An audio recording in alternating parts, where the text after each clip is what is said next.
person. If you're a fan of them, if you're covering the team, if anything, this next week is going to be silly. It's going to be crazy. Well, I think we just got the Overton news. I think we'll probably get some more news tomorrow. And then the 11th, the 12th is legal tampering. You know we're getting reports from the national guys and everywhere else about stuff going on. The rumors will be wild. And then on the 13th, the league year starts, and we could have Nick Foles driving to Jags headquarters, sometime Wednesday afternoon. I mean, that's just the way this whole thing could play out. I think we might see some of the new Jags they signed by Thursday or Friday at the Players' Championship. It's going to be a fun week. Do you think we hear about Antonio Brown tomorrow? Because there was rumors saying that the Steelers wanted to be done by Friday. Yeah, there's something in my mind today that I said, you know what, I think this is a little bit of a bluff on the Antonio Brown people, whether it's the Steelers or Brown's agent or whoever you want to give the credit to, because people were asking, like, well, are the Jags rumored to be involved? And I said, no. I haven't seen the Jags name rumored once. I mean, my rant yesterday was hoping to get the Jags rumored to be involved. Not really that they are. Our belief, I think we agree on this, is that the Jags probably won't make a play at this. I don't see it happening. What's interesting is now, and so that made me think, like, okay, all these teams, I think the tweet from Rappaport somehow said, okay, the Jets might be out and the Broncos are out. The Raiders have still been in the mix, and several teams now are in the mix. And you've started to hear that over the last few days. And I believe that's probably the Pittsburgh Steelers saying, hey, people are calling. People are trying to see what if you want the price, you better call. If you want to play in this game, make your bid, make your call. And I think they're trying to drum up interest. And it really is the beauty of the Schefter's and the Rappaports of the world and the Jay Glazers and our media cycle that we have that, goes back to my conversation earlier this week. It's not like there is a bit of a lack of accountability, which means you can float things more often. And so when people float things, I think that gets Jags headquarters, Falcons headquarters, Houston headquarters, Titans headquarters. I think it gets teams around the NFL, their ears are perked. Because you don't know what the other people are thinking. You don't know what the other 31 are thinking. And so you'll buy into this a little bit and at least check. If the Jags wanted to at least make a play at Brown, why wouldn't they, if they hear that this week, what you just said, that things could be done by Friday, why wouldn't they at least call the Steelers and say, hey, what's going to be? Like, if they wanted to. So it's a smart play by the Steelers to float it out there, even if it's not real. No, absolutely. I mean, obviously, if you're the Jaguars, just go ahead and peek and see what teams are asking for. I mean, obviously, it's like we talked about. I don't see them having the ammunition, even really the salary cap to pull that move off. But it doesn't hurt to ask at the end of the day. And, if I'm the Steelers, and listen, I kind of said that they said they wanted to have it done by Friday. But wouldn't you try to drag it on as long as possible? Because I feel like the longer it goes, the more compensation you're going to get. Yeah, but people want to make their decisions too. When that legal tampering starts, if let's just use the Jags again. This is great because I do wonder how they negotiate. You'd love to get. I think Sports Illustrated has done it in the past. They'll Jenny Vrentas, I think that's how you say her name. Yeah. And obviously Peter King. They have taken you in the past behind the curtain a little bit and said, oh, this is how it went down on draft day, or this is how the 24, 36, 72 hours, whatever it might have been, went down during free agency. And I think that's always fascinating to see. Now, it's not everything because the teams won't relinquish every detail for future reference, but it is fascinating to see how they go down. And so my opinion, if you take the Jags again and they're interested in somebody, we can use Brown again as an example. I think teams would want to know about Antonio Brown by this weekend, because when the legal tampering does start, then you say, I'm now turning my attention to free agent wideout X or free agent wideout Y, and I need to negotiate that. If I'm getting Antonio Brown, I don't need to talk to free agent X and free agent Y. I just solved my problem. So I think that's why teams, from a trade perspective, from a release perspective, in terms of who they might dump and also who they might re-sign, are trying to get that part of the business out of the way by the weekend. And that's why I did say, I think late last week or early this week, don't be surprised, even though the Jags have until March 17th on Blake Bortles when he's due $1 million bonus, a roster bonus.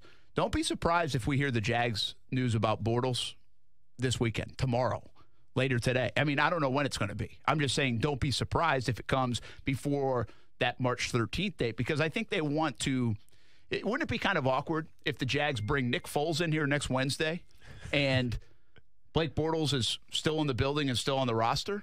To me, that's a little awkward. Well, it is awkward, and if you're Blake Bortles, you kind of see. I mean, I think you know what's going to happen regardless. But even bringing Foles in and you're still on the team, that's it's not a good chemistry dynamic, I guess you would say. Yeah, it's not a great vibe. I don't know yeah. if it's bad business necessarily, but something feels off. And I do say this about the Jags. You can criticize the Jags all you want.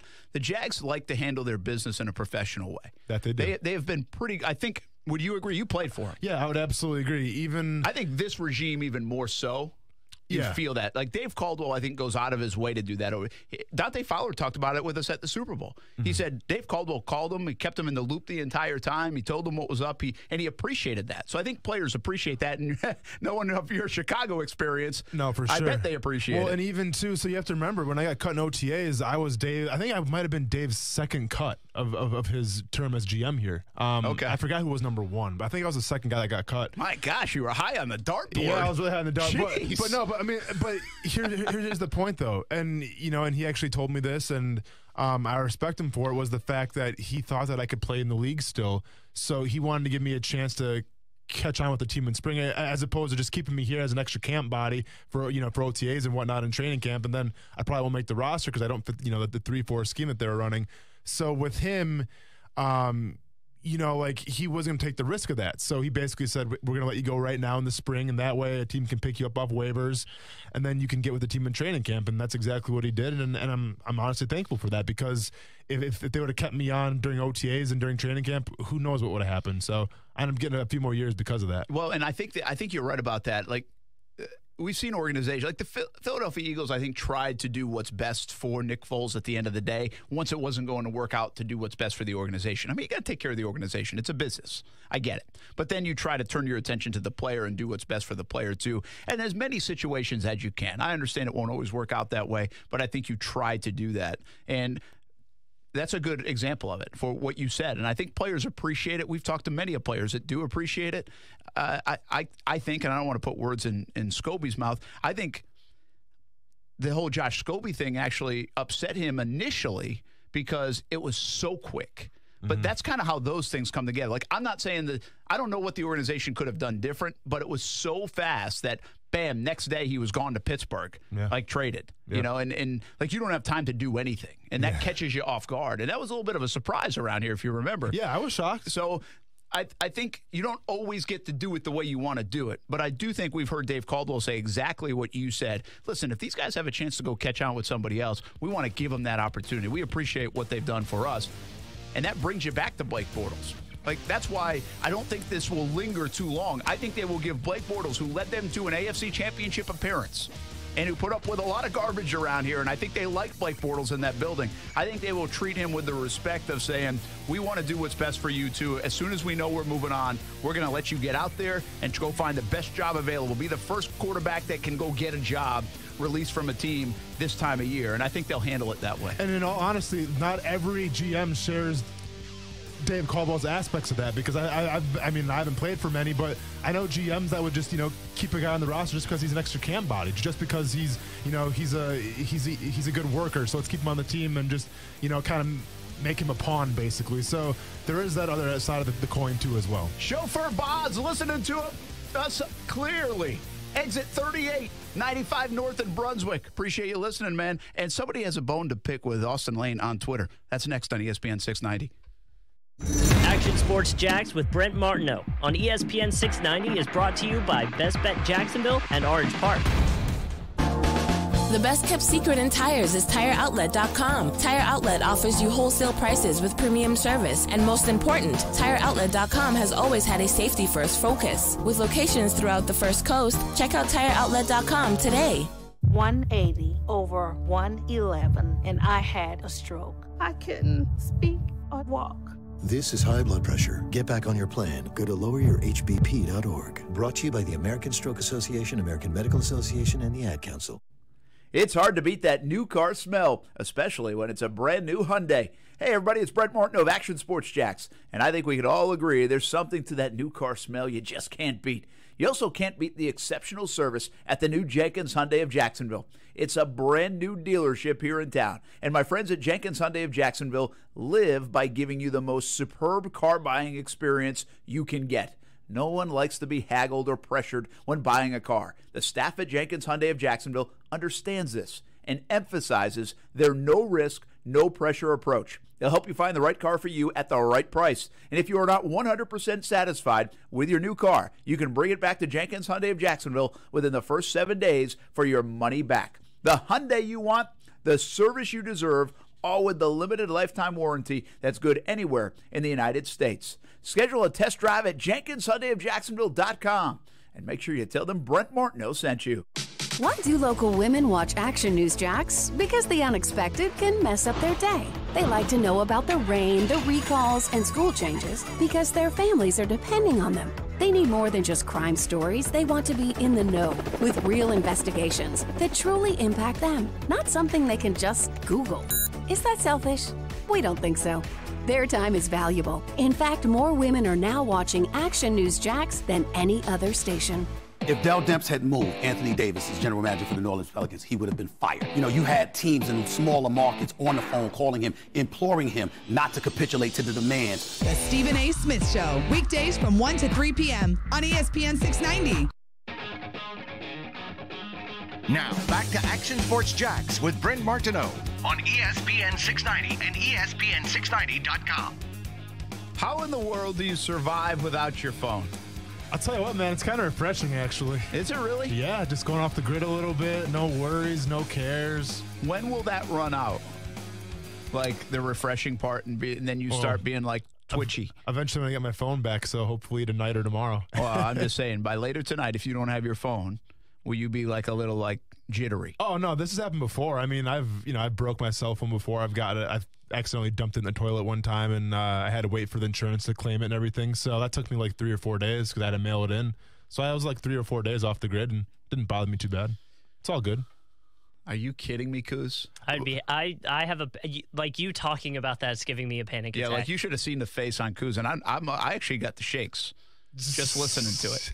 My worry would be more of like you were trying to get in contact, or my boss on the other side was trying to, like, I would be freaking. Oh no! I sent Brent a Facebook message, let him know I don't have my phone. So here's what happens: he sends me a Facebook message, right? So I send him one back, and I see him coming in the building, and I'm like, "Hey," so he's like, "I sent you a Facebook message." I said, "I know, I sent one back." He's like, "Oh, I didn't see it." I was like, "I thought that was the whole point." To be fair, he sent it at 2:30 when I'm on my way here. How am I supposed to see it? I don't have a cell phone. Yeah, I haven't said so. Like, I don't know, Brent, if you've been able to figure it out, but getting our work emails on our phone is not an easy task, and I've had my phone for about 1.5 years now and still haven't figured it out. Well, listen, dude, I couldn't survive if I didn't have my work emails. I have my work email text me if somebody that I deem important sends me an email. So, like, if you send me an email, I get a text, so I know to go on I didn't know you could do that. Yeah. That's interesting. There's a few that are still deemed as important that send me more emails than I really would prefer,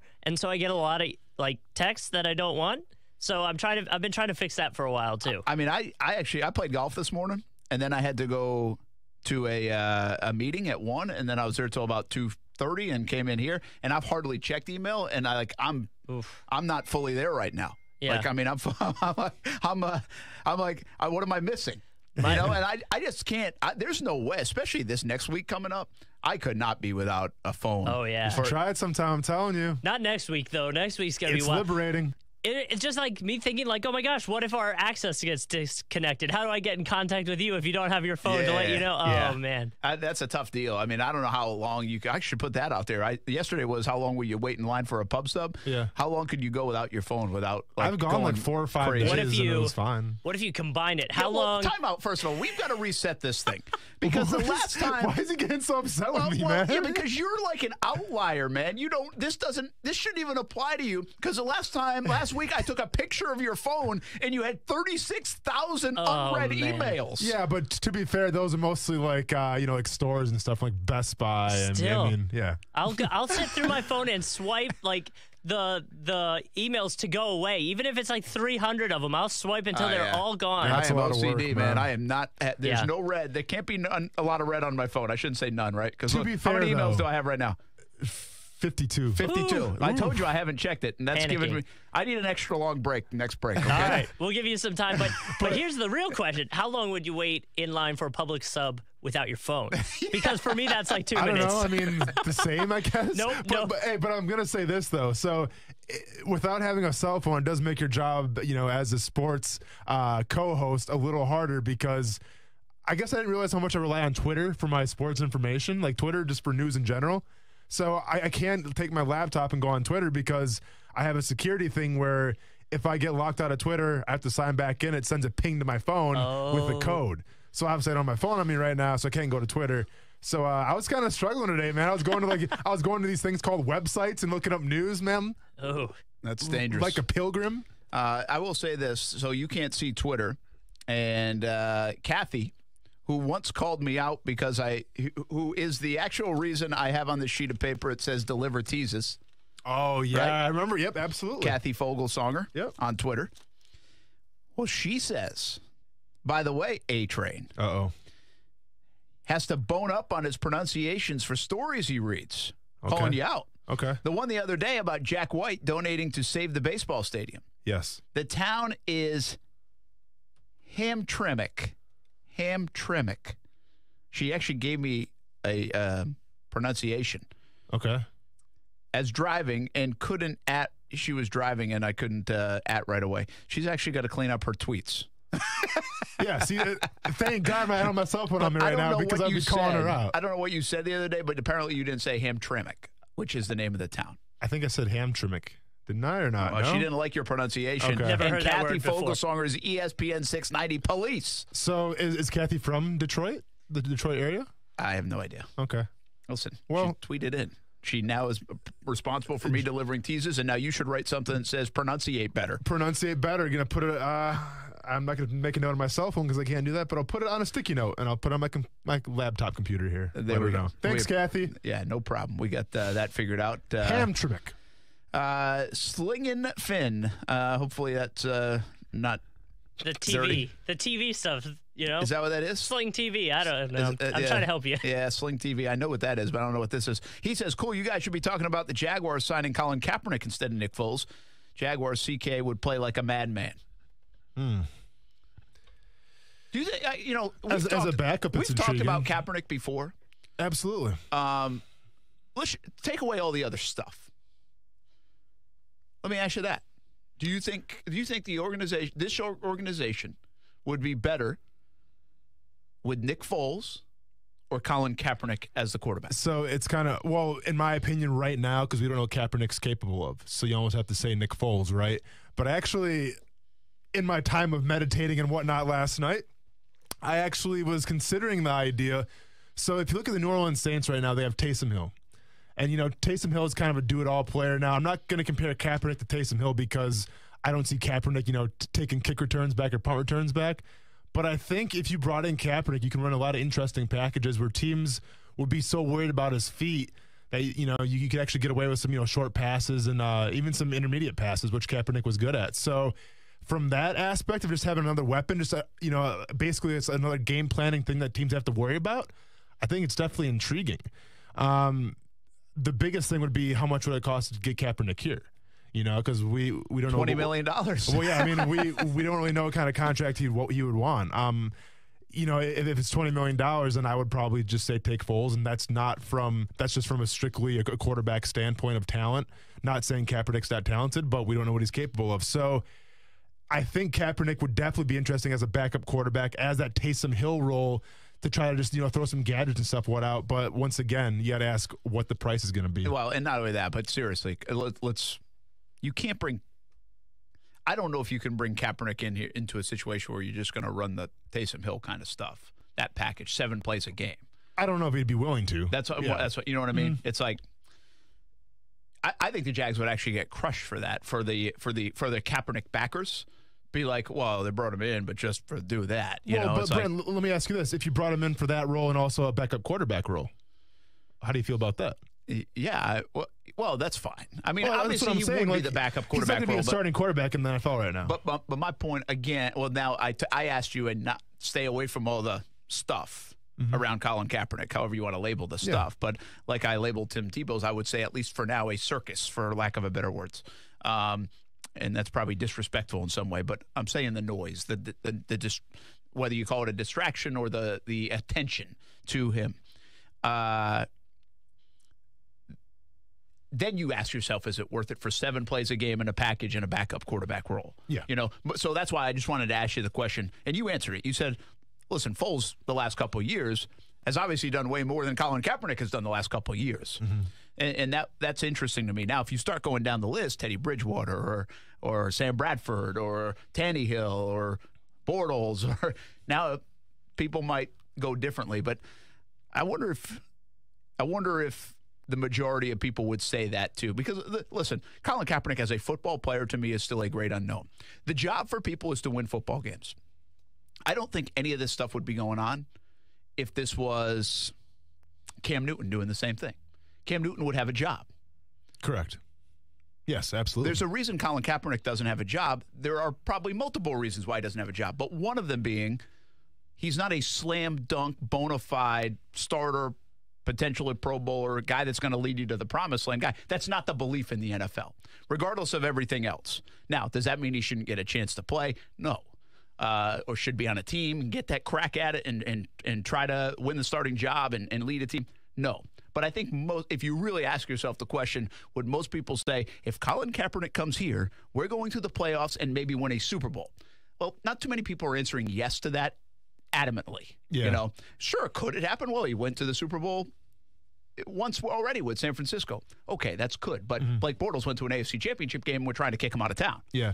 And I think if you ask, 100 people, if you take the politics out of it for a second and everything, if you put Kaepernick's film on from his last season and you put Foles' film on the last season, who'd you rather want, Foles or Kaepernick? I think 99 out of those 100 people would definitely say they want Nick Foles more than Colin Kaepernick. And that was the question. Exactly. Yeah, So and I think you're right there. Yeah. I think you're right.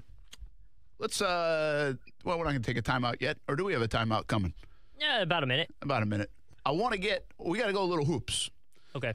We also have Jared Rice in the Players' Championship, and he's coming on. Tiger Woods is in doubt, I think, coming to the Players. Phil Mickelson now 50-50. Did you see this? There was another, yeah. And now Jason Day. That's who I was thinking of. So you got 3 past winners. Torn discs, by the way, which is a serious injury. Yeah, well, is it torn? Is that what they said? I think it said he reported it was torn, which that's not a. Well, that's interesting because I read on it that he's not out of next week's Players yet, but he still wants to play in it. So I don't know how much is soreness, how much he's getting treatment, but torn sounds like he wouldn't be able to play at all. Or is that something you can play through? Let me go ahead and look it up quick here. You don't look it on your phone. See, wouldn't this be nice if you had Twitter right now? No, it's all good. I have my laptop right here. I'm on SportsIllustrated.com. Appreciate it. Wow, that's a go-to. See, that's not a go-to for me. I don't go to SportsIllustrated.com very often. Jason Day has said that the MRI revealed that he has an annular tear in the L4, L5 disc in his back. Wow, so it is a tear. Yeah. How can he play next week then? You really can't, I feel like. But he wasn't ruled out. I think I saw Bob Herrick's article on ESPN, and I don't think he ruled himself out next week. Bottom line is, we're going to talk about how great this tournament is. It is great. I think there's one downfall there's more than one. There's a couple of downfalls of not having some of these guys in, if that proves to be the case. And I'm of the theory right now, if you ask me to bet on whether Tiger Woods plays next week, I'm saying no. And I have no information. I'm just saying if he pulled out of Arnold Palmer, where he can go 15 under at the Arnold Palmer Invitational and probably win the tournament with his eyes closed, because he's won so many times there before, a course that he loves, I have a hard time believing he's going to come back to a place that has not always been kind to him. Now, it has a couple of times. He's won twice, but it's not kind. You can almost get hurt on this golf course at times. There are some difficult shots to be had at TPC Sawgrass. And the reason I say it is his attention is on the major championships. His attention now is to be healthy for the Masters. That's nothing against the Players, nothing against the Arnold Palmer, but he's got one thing in mind, and that is to win another major here in 2019, and he wants to be healthy for it. I have major doubts Tiger's playing next week. If Tiger doesn't play next week, how does that affect ticket sales, and how does it affect TV ratings? Well, you brought up the other part of it. TV ratings more than ticket sales. We'll talk about the players a little bit more, and I do want to get to hoops. We got a lot of LeBron stuff, and we need to acknowledge and celebrate one of the greatest players to ever do it as well. That's coming up on ESPN 690 here on a Thursday. Thanks for hanging with us all the way up in Brunswick. Chauffeur Boz. It's Golick and Wingo. Boston was a pit of misery outside of the Celtics for decades in terms of winning. Okay, you had the Celtics and you had everything else that was kind of a big bowl of crap. These sports fans in Boston, they really have no idea how good they have it, and I wonder what it's going to take for them to understand the embarrassment of riches that has come their way. Golick and Wingo, weekday mornings at 6 Eastern on ESPN Radio and ESPN2. Hi, this is Earl Ron, president of New South Window. If you need new windows or doors for your home, heads up, this message is for you. New South is having a one-day factory sale this Saturday only in our factory showroom. 40% off high-performance award-winning windows, 40% off energy-efficient windows and patio doors, 40% off our factory direct products installed. Bring in your measurements for on-the-spot pricing or call today. One day only, this Saturday from 9 till 4. New South windows are made in Florida, for Florida homes, by Florida workers, and we guarantee them for life. Please visit us at newsouthwindow.com. Hey everybody, this is Brent Martineau. If you've received a letter from the IRS and can't pay them, things can get bad quickly. The IRS can seize your bank account, garnish your wages, and place liens against everything you own. If this is you, contact J. David Tax Law, a local firm right here in Jacksonville. Your first step to stop IRS harassment is a no-cost consultation. They explain exactly your options and how they will resolve your tax issue. Only highly experienced tax attorneys will represent you, and fee payment plans are affordable for everyone. Get the protection you deserve. Peace of mind is only a click or phone call away. The fastest way to get started is to call 904-507-4777. 904-507-4777.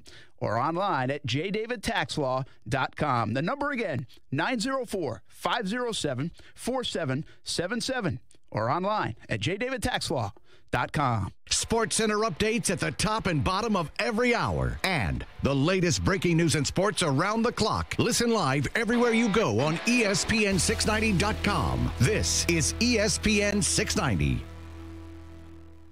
You watch Action Sports Jax on CBS 47 and Fox 30. Now Action Sports Jax is on your radio. Broadcasting live from the ESPN 690 Anajar and Levine studios. Here's your host, Brent Martineau. Just hit 19,000 followers on Twitter, probably because nobody can follow you, so they decided to follow me more. Yeah, I'm sure that's probably what it is. You're welcome for that, by the way. Yeah, no problem. Hey, did you peep the whiteboard here? What does it say? Whiteboard magic today. Oh, I'm just going to ask you, what are we doing in April here, Brent? WrestleMania 36, is that a 6? That's a 6. In Tampa next year. And so it's been in I saw that today. It's been in Orlando and Tampa, and I'm telling you for a fact that Jacksonville was either close to getting this or in discussions to getting this. I'm not sure if it's that one. No, they were. But I think they're probably going to be out of WrestleMania consideration because of All Elite Wrestling. Obviously. So I think it was on the verge of coming to Jacksonville at some point. I don't know how soon. I don't know details. I know Jacksonville, not the Jags.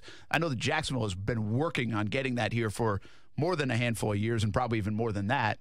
But it's a big economic boom, obviously, to the city. Well, and here's the thing. If Jacksonville was to bring in, WrestleMania, it would have to be played at TIAA Bank Field. I mean, they'd have to wrestle there it's that huge. big of a spectacle. And, being that the Cons, own the stadium, why not? They own the franchise of the Jaguars. I can't see Tony Khan co-signing on WrestleMania coming to Jacksonville. Well, I don't even think it's that. It's not because they don't own the stadium, so the city can go get it. But it's more the conflict of, I think WWE would say, we're not going in their We're not going in their backyard. Yeah. Why would we do that? So I think it's more not to say there's not going to be another WWE event ever in Jacksonville. There was one recently. Yep. But it will be I just think it stopped it. I don't know that. I just think now WrestleMania is probably off the table. But speaking of economic boom in Jacksonville or the Jacksonville area, Northeast Florida, we know the Players' Championship is won. And exactly how much, I'm not even sure, but this guy does. Jared Rice joins us, Executive Director of the Players' Championship. We went from WWE and WrestleMania right into the Players' Championship, Jared. That's an incredible transition. Only a seasoned professional like you two could make that kind of transition seem so natural. What is the economic impact? I know the charity dollars are approaching $9 million, probably go over $9 million this year annually for charities in Jacksonville. I don't know off the top of my head the economic impact. I probably should.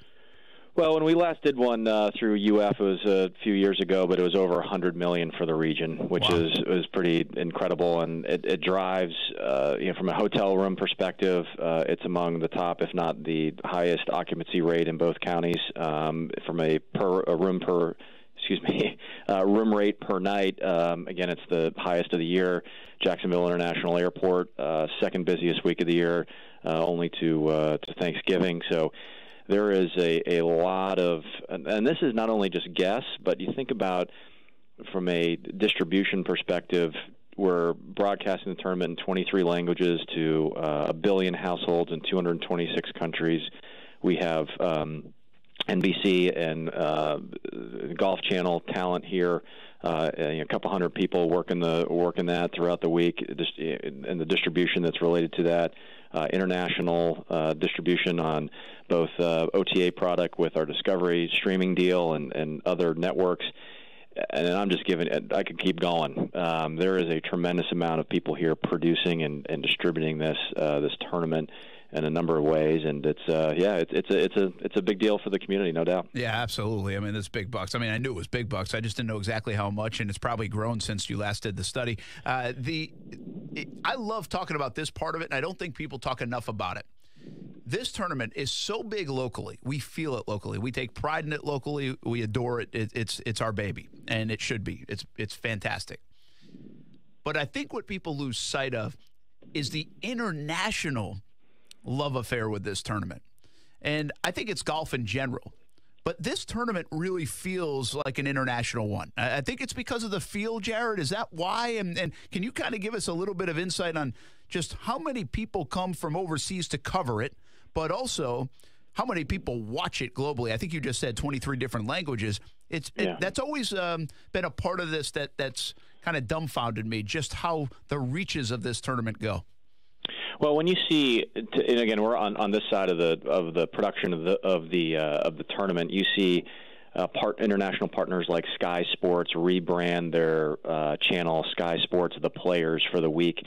That's akin to ESPN here domestically doing the same thing, and we're working on that.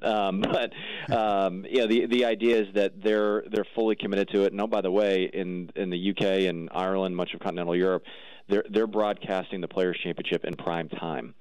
So we get, it's primetime programming. So that's a pretty incredible distribution and awareness element for Northeast Florida. And to see all the different broadcast partners that we have that are coming here and doing live hits and live check-ins from, it's from Sweden to Japan to South Korea to, Latin American country. I mean, it's pretty tremendous. So, like I said, 23 different countries. The hours of programming are astronomical. Just in the United States alone, over 30 million people watched the telecast last year. So it is growing more from a consumption globally. We're growing in terms of attendance from people outside the 5-county area and throughout the U.S. and even into Toronto and that market's getting a great number of people coming to the tournament. And I think that's very much tied to the move to March. Yeah, that's pretty wild. Again, I don't think people grasp that sometimes locally. If you live here, just how widespread this thing is, which is really, really cool that we've got in our own backyard and the rest of the world is watching, not just the country is watching. You mentioned, I think, 30 million viewers last year. I'm going to get to some of the tournament preps, but I got to go right to the hard-hitting questions. A lot of that with Tiger playing last year, too, and he had a great weekend. And it's always going to get good viewership.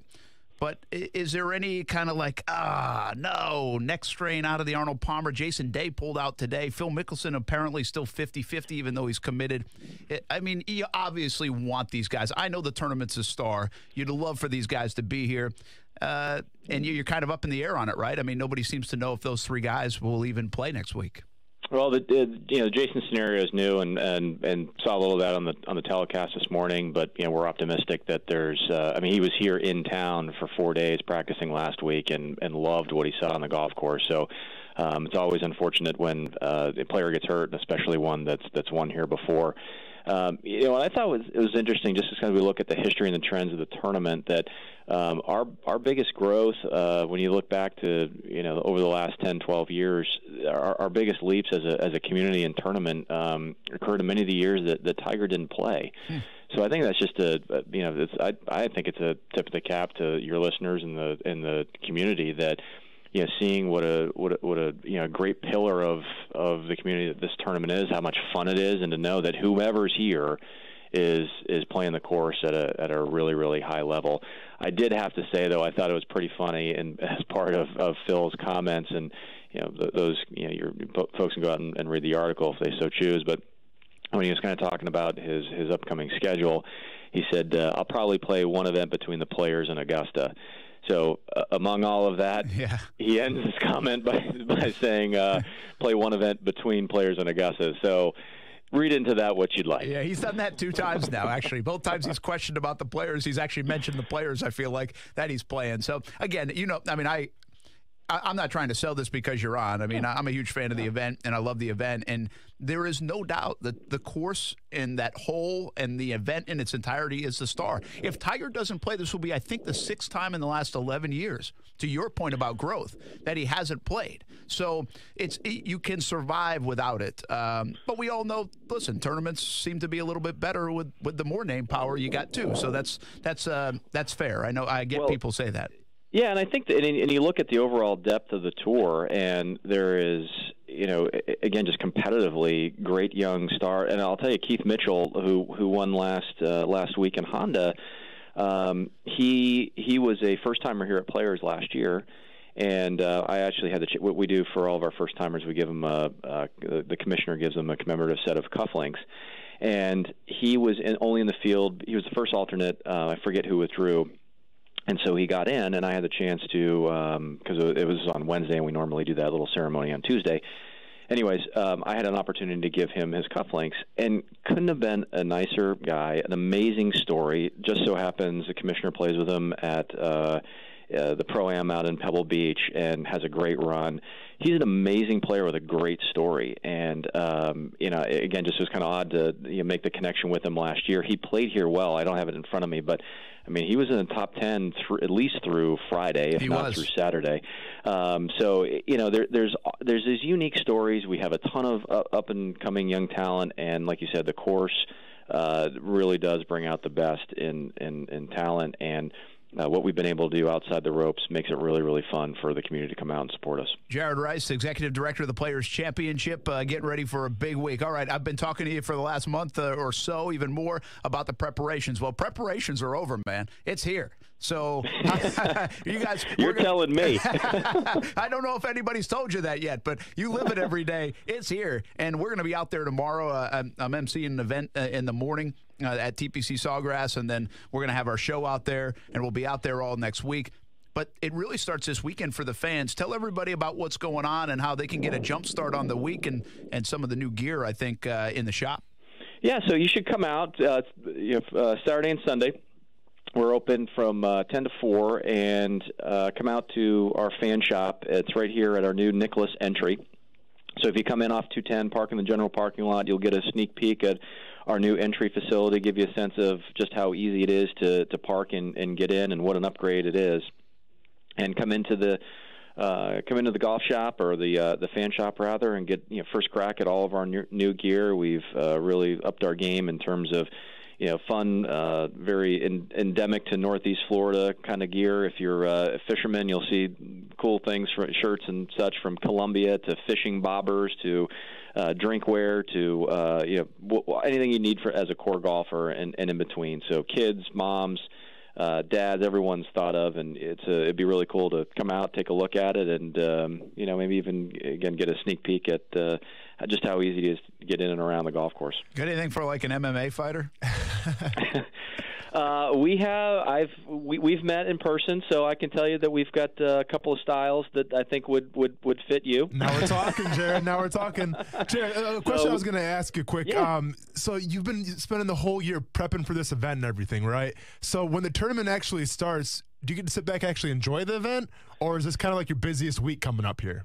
You know what? I've had that question asked, and really, what's interesting about our role here is that, for the most part, administration inside the ropes. We have a group that is our competitive area. Actually, Stephen Cox, a local resident, is our lead rules official. They spend a lot of time working with agronomy to set up the golf course and make sure that inside the ropes is as good as it possibly can be and championship level conditions. Outside the ropes, we are all about guest services at any level, whether you're here on any kind of ticket, and that is everything from cleanliness to ease of access to parking to just looking for any sort of blemish or hole to fill to make sure that this week is outstanding. So we're doing all that at the same time. We're talking to guests about coming back next year and really highlighting this week and showing them about what they could do in 2020. So there's let's put it this way, we get a good look at the tournament during the rebroadcast on Golf Channel on Monday, Tuesday afterwards. Fair enough. Hey, you know what's funny about that, Jared? Last night I'm flipping through, and it's the 2013 Players Championship in Tiger's round, and it was like great rounds on the Golf Channel. And I'm like, my wife's like, why are you watching this? Yeah. And I said, because I never watched it on TV. Like, I never have seen, like, I don't see it on TV at all. I mean, we're there covering it, and I don't think I do go back like the next couple of days. You just see the highlights and a little snippet here or there. But I've never really sat back and, like, watched around since I moved here and covered the event on TV. So it was actually kind of cool to go back and relive 2013 when Tiger won and what exactly happened. My wife does the same thing. It'll be Monday, Tuesday afterwards, and she'll say, "Didn't you get enough of this already?" I said, "Not as much as you may think." All right, be honest with me here as we let you go. Have you looked at the weather forecast? I have. Okay, and just the people, it's not. What would you characterize the outlook as? I'd say it's very pleasant. I've got. I'm looking at it right now. This was as of yesterday at 11:30. It's. Low 70s in the morning, and low 70s in the afternoon, and high 50s in the afternoon. Some cloudiness in there, but things change. We're hoping for bright sunshine like today, and keeping those mid 70s, but it's looking very promising. Yeah, well, so I'll tell you, it's gonna be a good week. I think it's even better now. I mean, I just looked. I'm looking it up right this moment, and in the area. Thursday, well, let's go Wednesday, practice round, 75 degrees and cloudy, just a 20% chance of rain, but that's nothing. Mostly cloudy, 81 degrees on Thursday. Beautiful. Nice.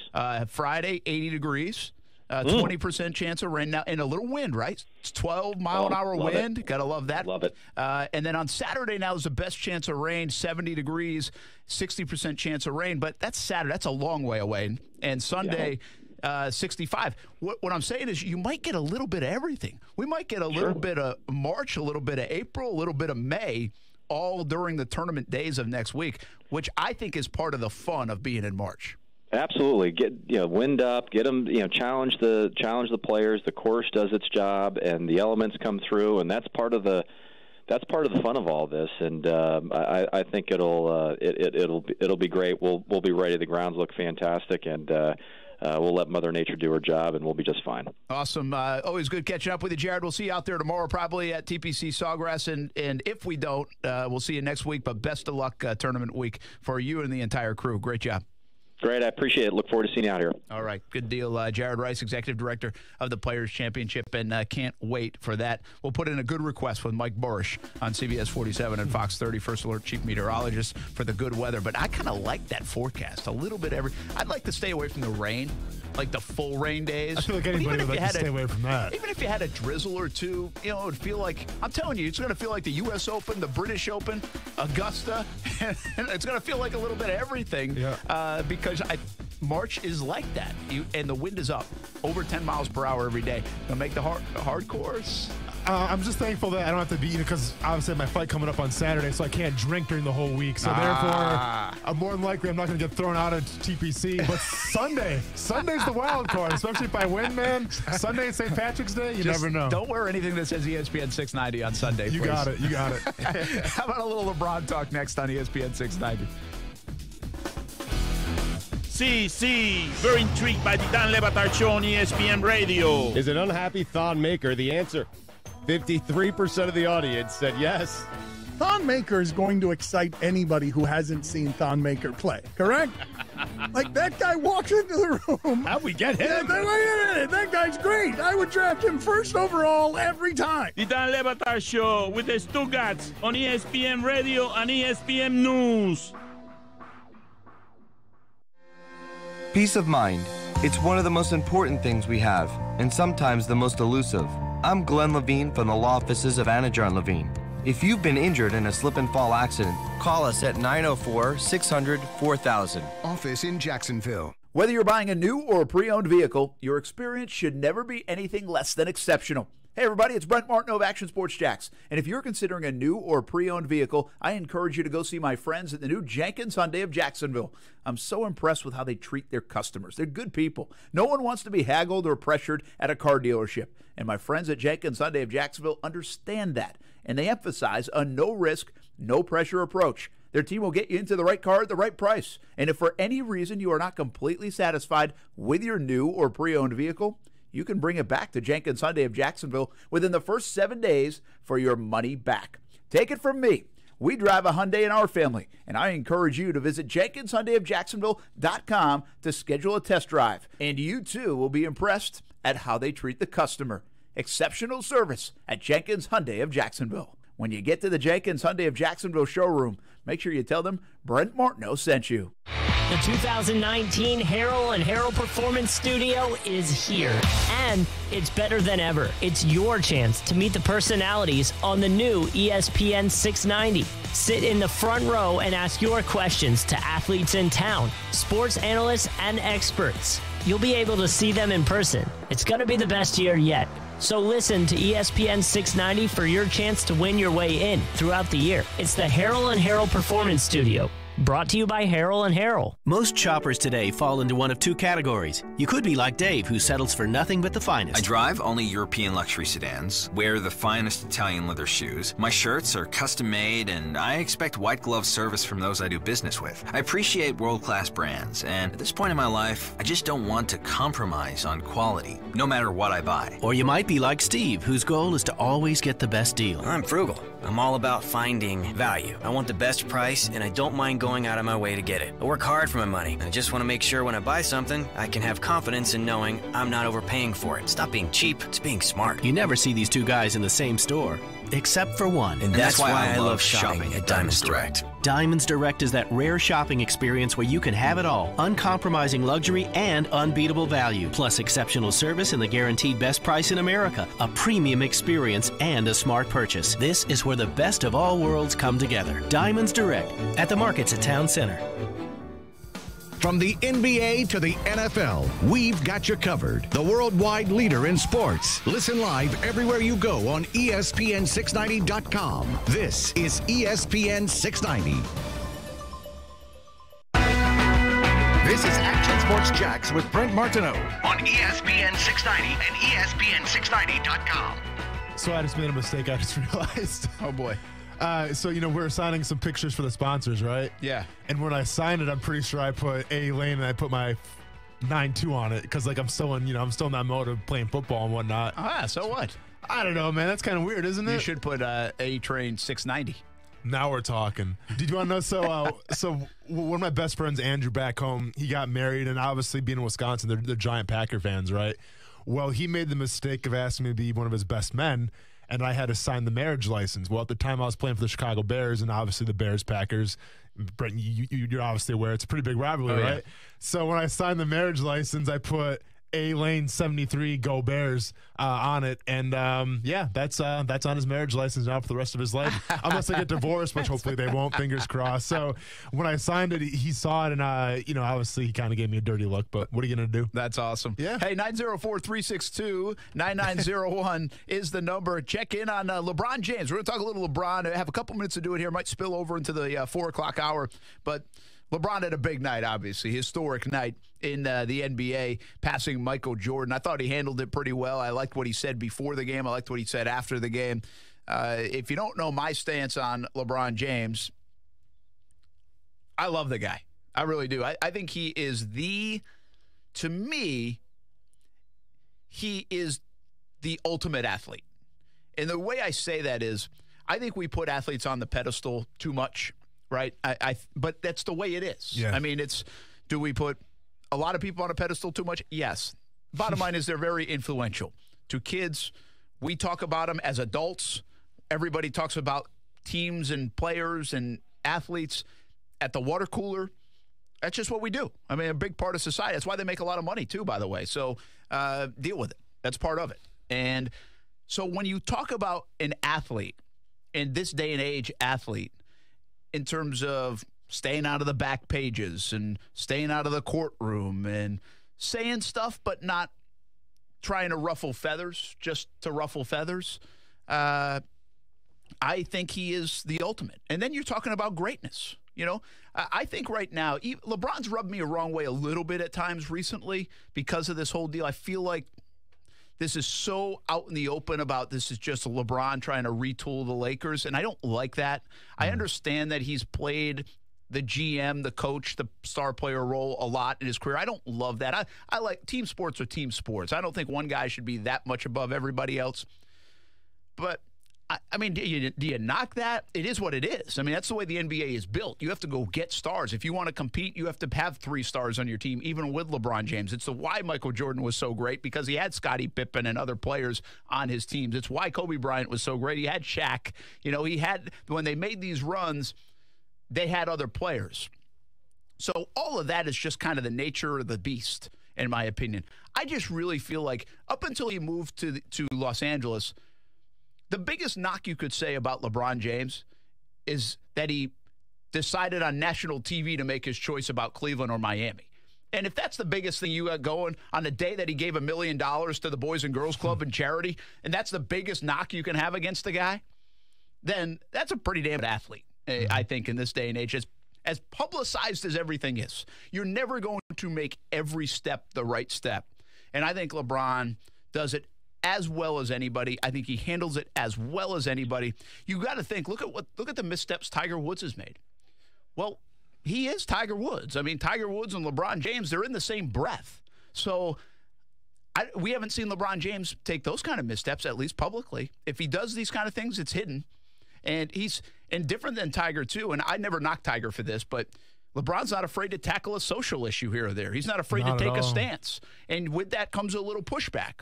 But he's not afraid to do it. He's got this barbershop thing. And yep. And so, again, the part I don't like about LeBron right now is I think he made a bad decision going to L.A. I don't care about his business entertainment career. I'd rather him just concentrate on basketball and become the best basketball player for the next 3, 4, 5 years and do the other stuff later. But that's his decision, and I can't knock him too much for that. And the other part I say about LeBron is, and I tweeted this last night, the appreciation you have to have for a guy. This was one of the most hyped athletes to ever be born. From high school. Ever.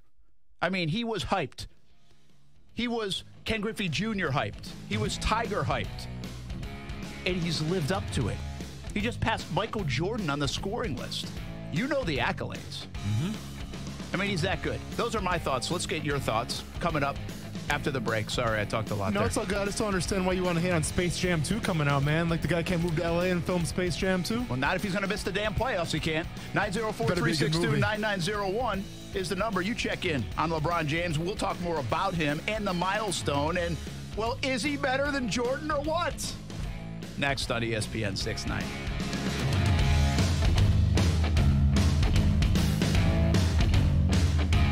Oye, amigo, it is the Dan Le Batard Show on ESPN Radio. Did James Harrison ever tell Ben Roethlisberger to put down the beers and get in a little better shape? Please say yes. Ben's in good shape.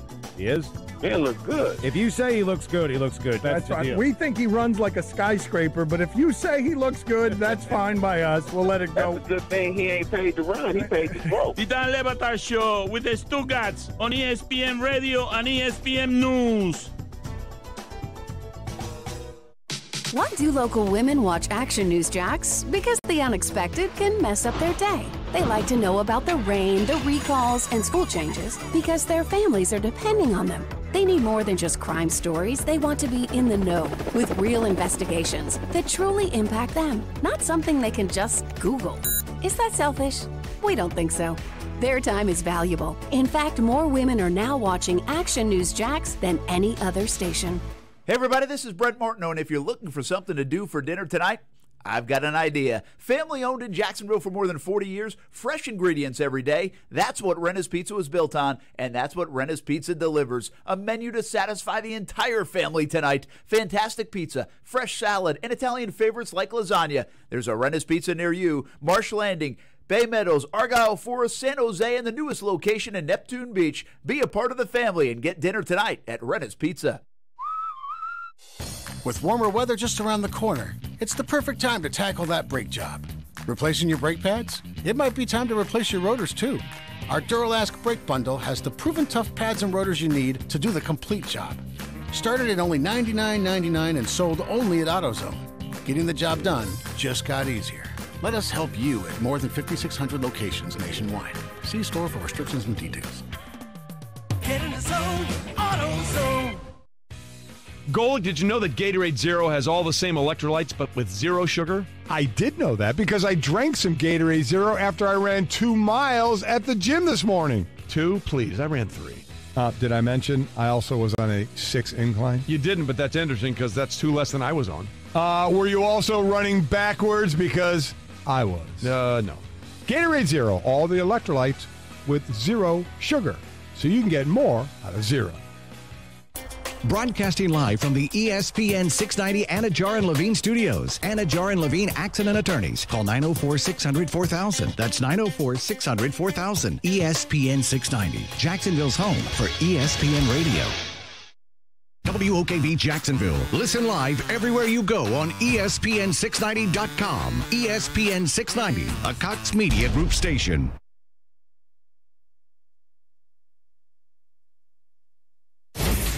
ESPN Radio Sports Center. I'm Kevin Winter. Story we're following here on Sports Center. Yahoo Sports reports LSU head basketball coach Will Wade is on an FBI wiretap, speaking with Christian Dawkins about the prospects of landing a top 50 recruit from Baton Rouge back in 2018. Dawkins was sentenced to 6 months in prison earlier this week for his role in a pay-for-pay scheme and involving Adidas.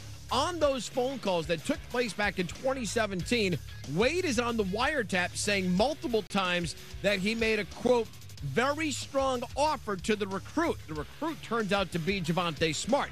What that offer was, we don't exactly know. LSU right now is a top 10 team in the land and one that many believe could make a run to the Final Four. Opening round of the Arnold Palmer Invitational at Bay Hill. No Tiger Woods. He withdrew Monday because of a neck issue. Today, after 6 holes, it was Jason Day backing out with back spasms. Rafa Cabrera-Bello, he fired a 7 under 65. He leads by 2 over Keegan Bradley and by 3 over Graham McDowell. With the Vivid Seats app, it's easy to find awesome seats to any game. Go to the App Store or Google Play and download the app and enter promo code CHAMPS at checkout to get 10% off your first order. Don't buy just any seat. Get a Vivid seat.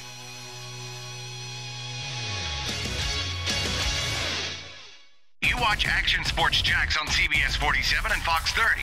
Now Action Sports Jax is on your radio. Broadcasting live from the ESPN 690 Anajar and Levine studios. Here's your host, Brent Martineau.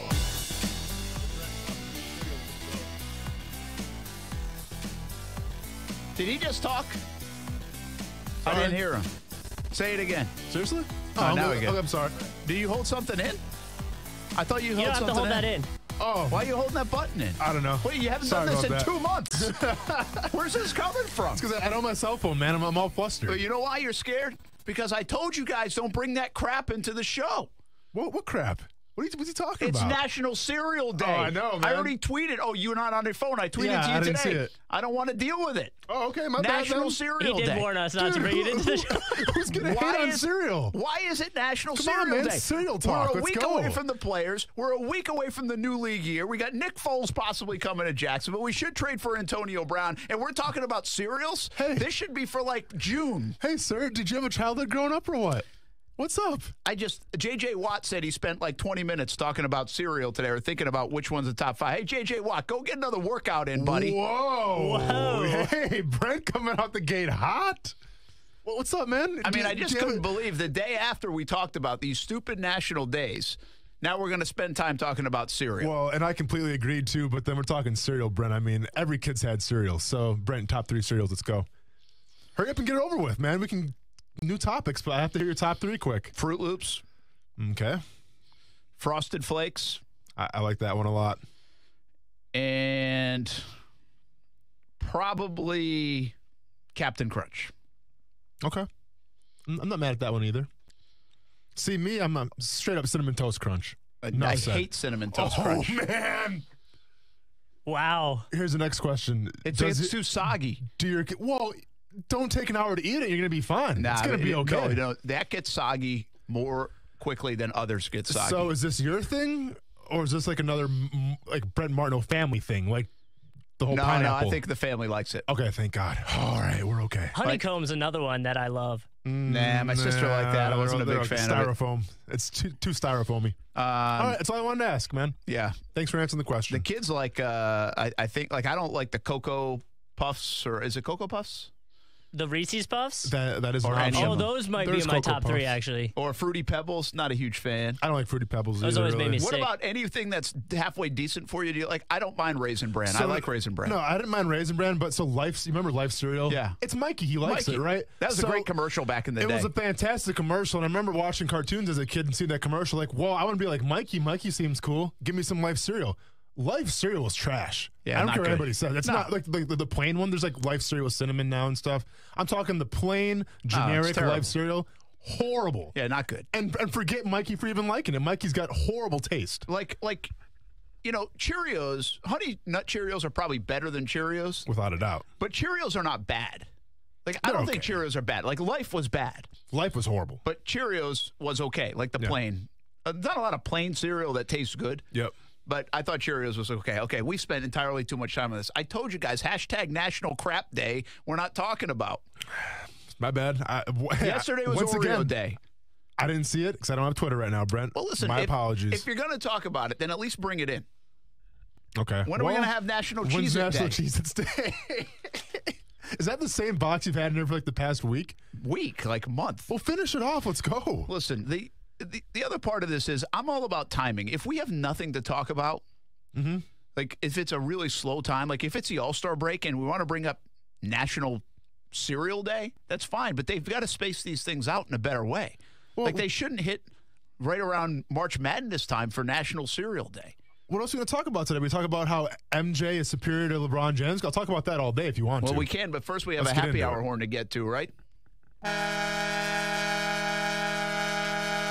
Grab a drink, get a shot, maybe get some CT Crunch, and tip your star tenders. I'd also like it's to- Thirsty Thursday. I'd also like to point out tomorrow is National Be Nasty Day, so you can just save all of this for tomorrow. There we go. Is I it like really? that. They have a National Be Nasty Day. How about that? Is B like B-E or is it B-E-E? B-E. Okay. I don't know if it's like some kind of spelling bee thing. No. You know, like I'm saying like something play on words. I mean, we still got the Florida Gators to get to. Tough loss. I mean, we got LSU and problems. Can we talk about the Florida Gators for a second and what I was doing last night, just praying?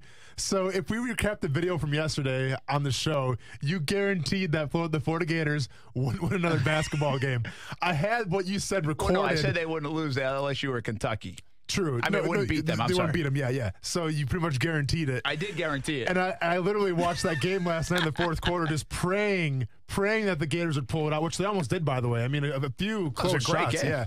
But I was gonna have Kuz record that part and play it on the episode today, and I was gonna actually make like a rap song out of it, but unfortunately LSU won at the last second. Well, so. you know, it's funny you say that because I was watching. Kaylee had a lesson, so I was catching her at her lesson, and then I checked out the game and I was watching it on my phone. Yeah. Really, the last 15 minutes and overtime, and I was thinking the same thing. I was like, I am going to get a flood of texts or email or whatever as soon as the Gators win, because I said there's no way they beat LSU. Like, I was pretty adamant about there's no way they beat LSU. Yep. But go figure, it was you that was going to do that. Oh, I was going to do not really it. everybody Yep. else. I was gonna record that and then make a song out of it. Gator But fans dang. couldn't wait for them to win and then tell me that I can't believe you said it. That was a really good basketball game. We'll talk about it in just a bit. And quick, when you said lesson, like a piano lesson, what kind of lesson were you at? No, softball. Pitching. Oh, okay. Pitching. Gotcha. Yeah. Cool. Yeah, I shouldn't play the piano.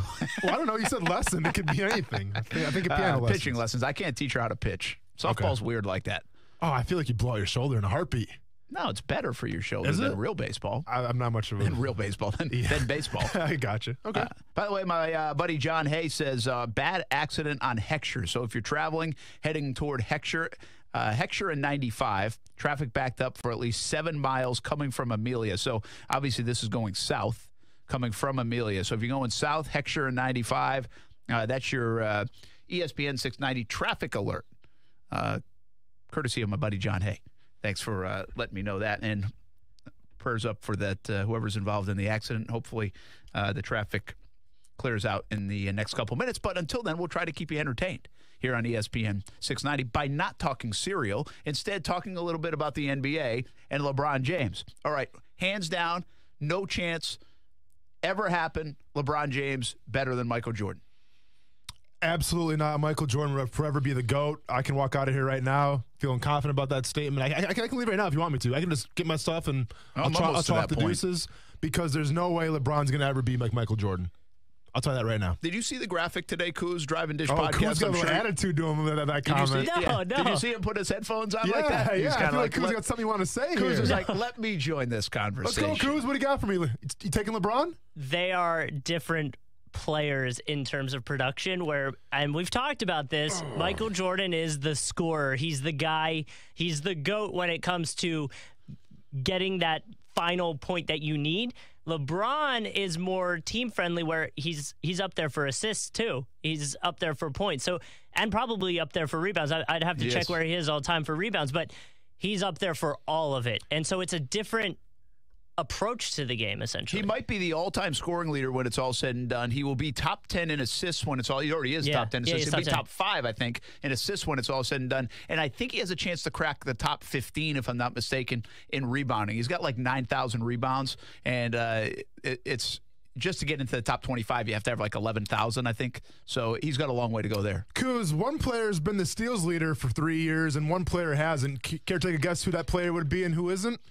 Right now, you're saying? No, I'm saying who's led the NBA in their career in steals for 3 seasons, led the NBA in steals, and one person hasn't.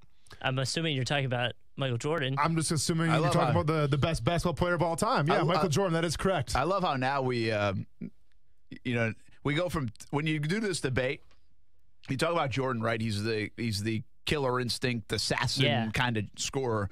And then, when you start bringing up rebounds and assists, everybody goes, yeah, but he played defense. He was a great defender, too. It's like nobody ever cares about defense, ever. This Back year, in the 90s, they did.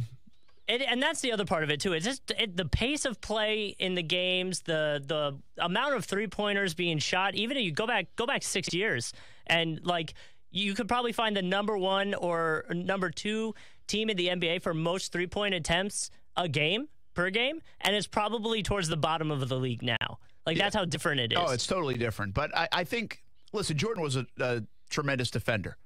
But I always say, and I follow it up with, when he wanted to be. He knew how to preserve himself on the offensive end. He would take plays off on defense.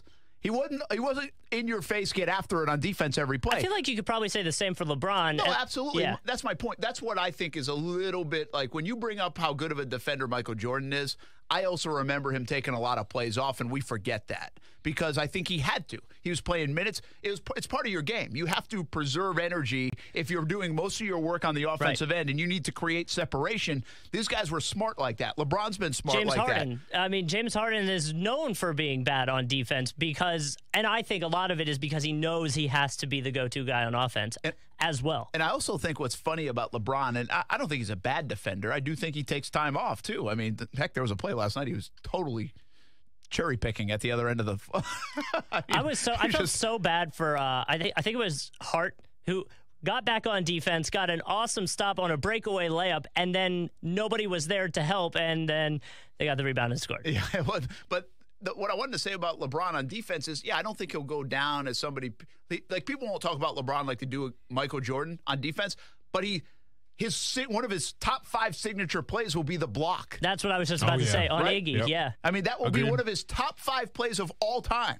Will be that block, and so he's got a signature moment on defense. And you'd have to remind me, and I'm sure people could, but I'm not quite sure of a signature moment on defense for Michael Jordan. When I think of signature moment for Jordan, it's like that flu game shot, towards the end. I think of that one. And LeBron, when I think of the number one highlight that comes to my head when I think of LeBron James is that block on Iggy, essentially. So let me ask you this. So, Brent, you haven't really said where you side. Do you side with Jordan or do you side with LeBron James? I side with Jordan, but I leave the window open still for LeBron.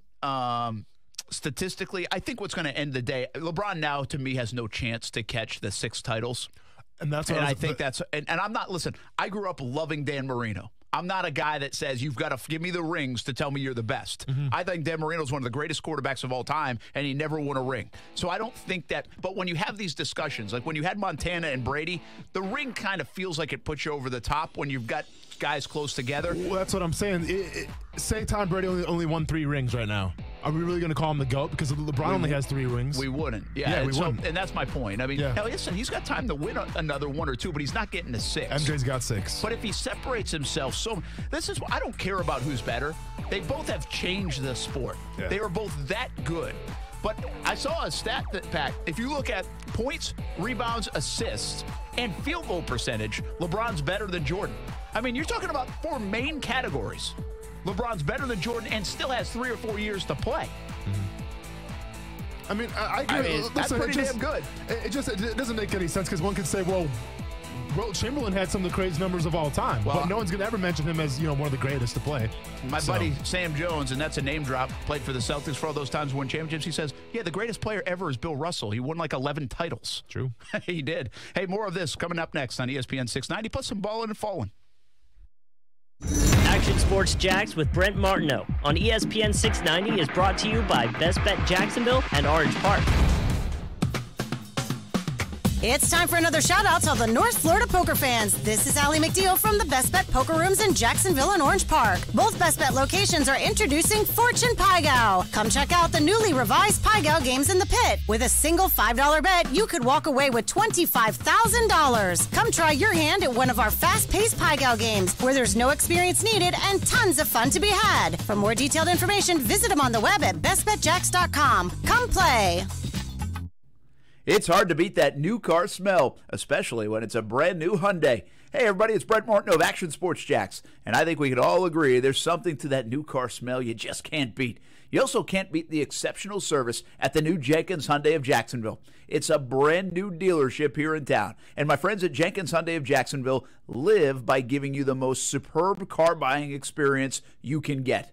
No one likes to be haggled or pressured when buying a car. The staff at Jenkins Hyundai of Jacksonville understands this and emphasizes their no-risk, no-pressure approach. They'll help you find the right car for you at the right price. And if you are not 100% satisfied with your new car, you can bring it back to Jenkins Hyundai of Jacksonville within the first 7 days for your money back. The Hyundai you want, the service you deserve, all with the limited lifetime warranty that's good anywhere in the United States. Schedule a test drive at JenkinsHyundaiofJacksonville.com and make sure you tell them Brent Martineau sent you. Psst, it's me, your heart. High blood pressure is serious, and if you think I'm just gonna keep ticking away, you're wrong. I can quit whenever I want, but I like my job. Just treat me better. Maybe we can do some exercise on occasion? After all, we're in this together. Don't let your heart quit on you. High blood pressure can lead to a stroke, heart attack, or death. Get yours to a healthy range before it's too late. Find out how at heart.org/blood pressure. A message from the American Heart Association, the American Stroke Association, and the Ad Council.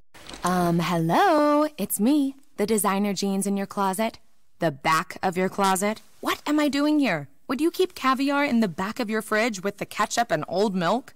Yeah, I don't think so. So what happened to us? I mean, have you seen my label? I used to summer in the Hamptons, and now I'm stuck behind a pair of sweats. Sure, I never really fit you quite right, and one of my pockets is so small you can't even squeeze your hand into it. But it's all about the look. And I look good. I need to get back out on the scene so I can be seen. You know, going to fancy parties, getting expensive iced coffees, Sunday fun days, okay? So take me to Goodwill, where I can really make a difference. Your donations to Goodwill create new jobs, training programs, and education assistance for people in your community. To find your nearest donation center, go to goodwill.org. Donate stuff. Create jobs. A message from Goodwill and the Ad Council. Imagine a world where bullying isn't considered a normal part of childhood. A world where I'm not afraid to go to school. To speak out.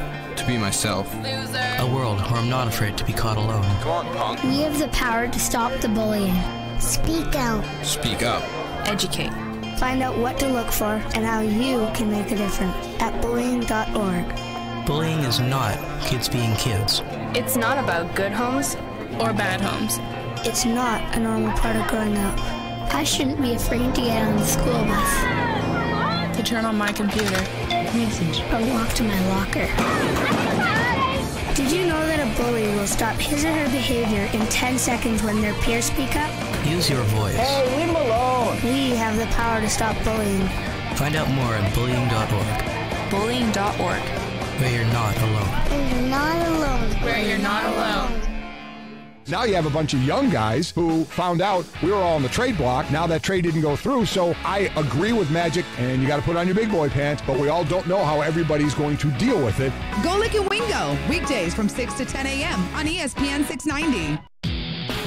Hey, it's Mike Golic from Golic and Wingo. You're listening to Action Sports Jacks with our friend Brent Martineau on ESPN 690. Be nice if you got friendly with Golic one of these times. Who you telling, man? I know. Hey, you're a tough guy to be friendly with. I guess I'm easy. Just nice. don't disagree with him. Well, that's because you're baby-faced, dude. Like, I mean, if you had a beard like I did, people would be intimidated about you, too. No offense. I am intimidated by you, Brent. Yeah, you are at times. Well, especially when you're driving from that storm and you're swearing up a storm a little bit there. I was a little intimidated. I got a mean streak inside me. Yep. What do you got on the whiteboard? Steals are like sacks on defense. So you kind of said sacks, steals don't really matter when it comes to, because Jordan didn't play in defense. Well, one could argue that sacks aren't the all-tell, be-all stat of a defensive lineman, but we still hold people that have a lot of sacks to high regard. So yeah, I'm not. But by the way, I don't say steals don't matter. I mean, I appreciate defense. I like defense. I'm just saying it's funny. Like nobody says, "Hey, Michael Jordan is the greatest player of all time because he can score and play defense better than anybody." They say because he was the greatest scorer. He was an assassin on offense. Yeah. And then when you bring other things in, then they say, "Oh yeah, but wait a minute, Michael Jordan was Defensive Player of the Year and this and and it's kind of like an oh by the way to your argument." Yeah. And that was my point. I mean, steals are big, but it is that argument. I just think, listen, I love the debate about it. And I, quite frankly, I think we dismiss the old timers. I can't speak to it. I didn't see it enough. We dismiss Wilt Chamberlain. We dismiss Bill Russell. We dismiss, name your guy. I mean, Jerry West. I don't Oscar Robertson especially. He gets left out a lot. But, I mean, we dismiss those guys. Man, I'm a big Pete Maravich guy, Pistol Pete. Yeah, in conversations like this, we just dismiss. Now, I didn't just give you my top 5 players of all time, but, I mean, Kareem Abdul-Jabbar. I mean, so Olajuwon even. Yeah, so many guys, I don't know how to separate it. I really don't. Like, it's really the Tiger Woods and Jack Nicklaus debate. Like, I don't know. I didn't live through Jack. You shouldn't have to separate it. You should just appreciate the greatness of what they brought to the table because, comparing these guys, and I get it, it's good radio and it's good television and whatnot, but there's really no way of comparing them because they played in different eras. You know, I did have this question though. Answer this one truthfully, people. Okay. Do you think Michael Jordan would have led his team to the last 8 conference finals like LeBron James did? You mean with the teams now? No, with the teams that like LeBron had. Take LeBron off the team. Yeah. And put Michael on the team. Okay. And again, some of those games it was Dwayne Wade and Chris Bosh, and some of it was, some of they had good, but they didn't. We all will admit it's like, how did they even make the finals sometimes? With some of those teams that Cleveland had. True. And my question, like, do you think Michael Jordan? Because for me, Michael Jordan had Phil Jackson, Scottie Pippen, in a nice surrounding cast, whether it's Horace Grant and Dennis Rodman and guys that could shoot. Scottie went to Portland, and Scottie didn't do that much in Portland. No, I get it. He was a second fiddle guy. Yeah. But I mean, Dwayne Wade wasn't going to win one by himself, just by himself. Dwayne Wade did win one by himself. Well, he won with Shaq. With Shaq. Okay, that's what I'm saying. Yeah. He needed a great player. That was okay. But I'm not even talking about winning it. I think winning it's different. Listen, the last couple of years, LeBron James runs into maybe one of the greatest teams of all time in the Golden State Warriors. So that's why I don't always put it on championships. Championships different. All I'm simply asking is, could Michael Jordan carry those teams to the to the finals? Could he do it 8 years in a row the way LeBron did? And by the way, if you answer this, it's impossible. If you answer this no, I'm not going to say, well, there you go. LeBron's the best player of all time. I'm not saying that. I'm just trying to acknowledge that they are different players. I don't think Michael Jordan could absolutely say, hey, guys, come on my back. I don't need any other stars. I don't need anybody playing well. I'm going to bring you here. LeBron James, at about 3 different times in the last decade, has done that, where he's had nobody. We all would say, those teams stink. Like, that team is awful. How did they even get there? Why? Because of LeBron James. And part of it is because he was a great facilitator. And that's the knock against James in the argument against Michael Jordan, is that, well, Jordan wanted to score, and we love scorers. But if you're a facilitator first and a scorer, that's not as sexy. That's not as good. You can't be the greatest if you were thinking of pass first. How could you? But let's look at it from this perspective. When MJ went to go play baseball, how did the Bulls do? That's a great point. Not good. Not good. No. So it's... But that's always going to be... that's the case here, too, right? No, look at Cleveland. Yeah. So, again, this is not... I hate arguments sometimes like this because it knocks the other guy. I'm not trying to knock Jordan. I just want to, and I think most people agree to what Kuz said, Driving Dish podcast, by the way, and all this NBA talk, that they are so different of players that it's really difficult to do. Like, we've said this before. Don't you compare LeBron way more to Magic Johnson than you do to Michael Jordan? Michael Jordan and Kobe Bryant, yeah, you compare those guys, but you don't. I just don't even put them in the same category. Yeah, But like Kobe and Jordan to me are similar in they were the guy. They were the guy that was going to take the shot. They were going to shoot take 50 times. The many shots. Yeah, that's right. But I always take it back to now. You see the players coming in and they talk about. The main one that sticks in my head is when Ben Simmons was coming in. They kept saying he's like LeBron. He's the next LeBron. He's the Australian LeBron.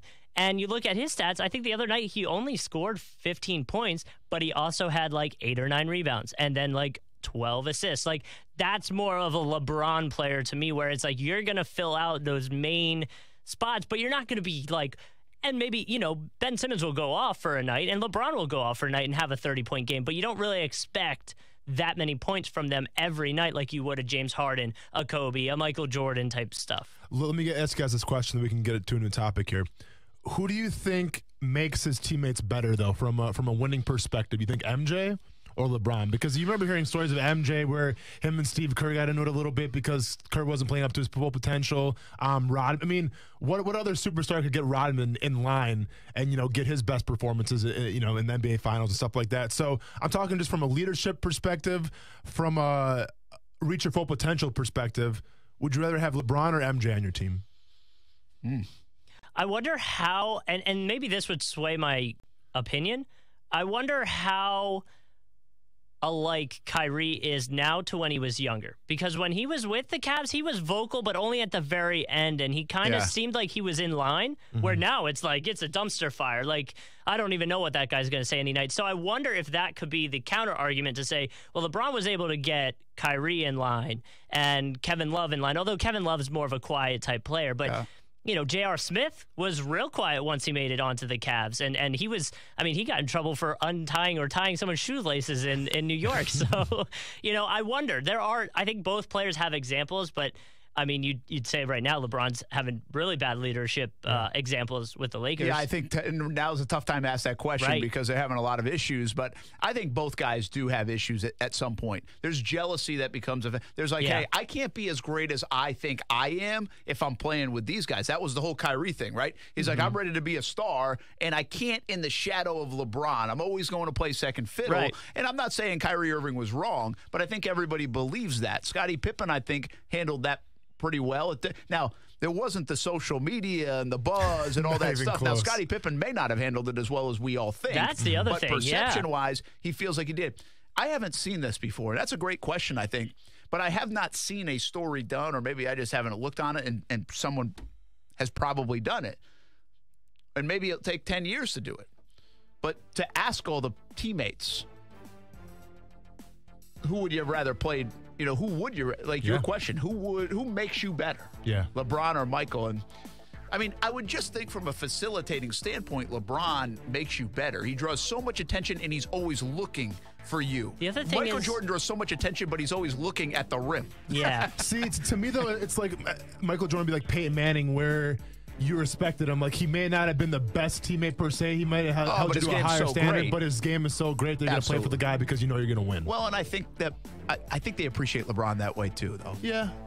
I mean, they know his game is so great and different, and nobody's like him. Yeah. But I don't know. I think it might be done 10, 15 years down the road, or maybe it's out there and I just haven't seen it. Some of your reaction coming up, plus Ballin' and Fallin' next on ESPN 690. Built with the biggest names in sports, all on one radio station. Golick and Wingo, Dan Lebitard, Stephen A. Smith, and Action Sports Jack's Brent Martineau every afternoon. Plus, Sports Center updates at the top and bottom of every hour. And major breaking news in sports when it happens. Make us your only button for sports. Listen live everywhere you go on ESPN690.com. The all-new ESPN 690. The best kept secret in tires is TireOutlet.com. Tire Outlet offers you wholesale prices with premium service. And most important, TireOutlet.com has always had a safety first focus. With locations throughout the First Coast, check out TireOutlet.com today. As we reach our 67th year of serving the Jacksonville community, we are grateful for all the support we've received since our founding in 1952 at NAS Jacksonville. Today, ViStar still holds true to our military roots and is honored to provide ongoing assistance and financial education and to sponsor and participate in more than 200 events and charities each year. We thank our military and veterans for the sacrifices they've made for all of us and our community for putting their trust in us. ViStar Credit Union. We never forget that it's your money. Insured by NCUA. Did you know when you buy a diamond at Diamonds Direct, we'll give you a free mounting?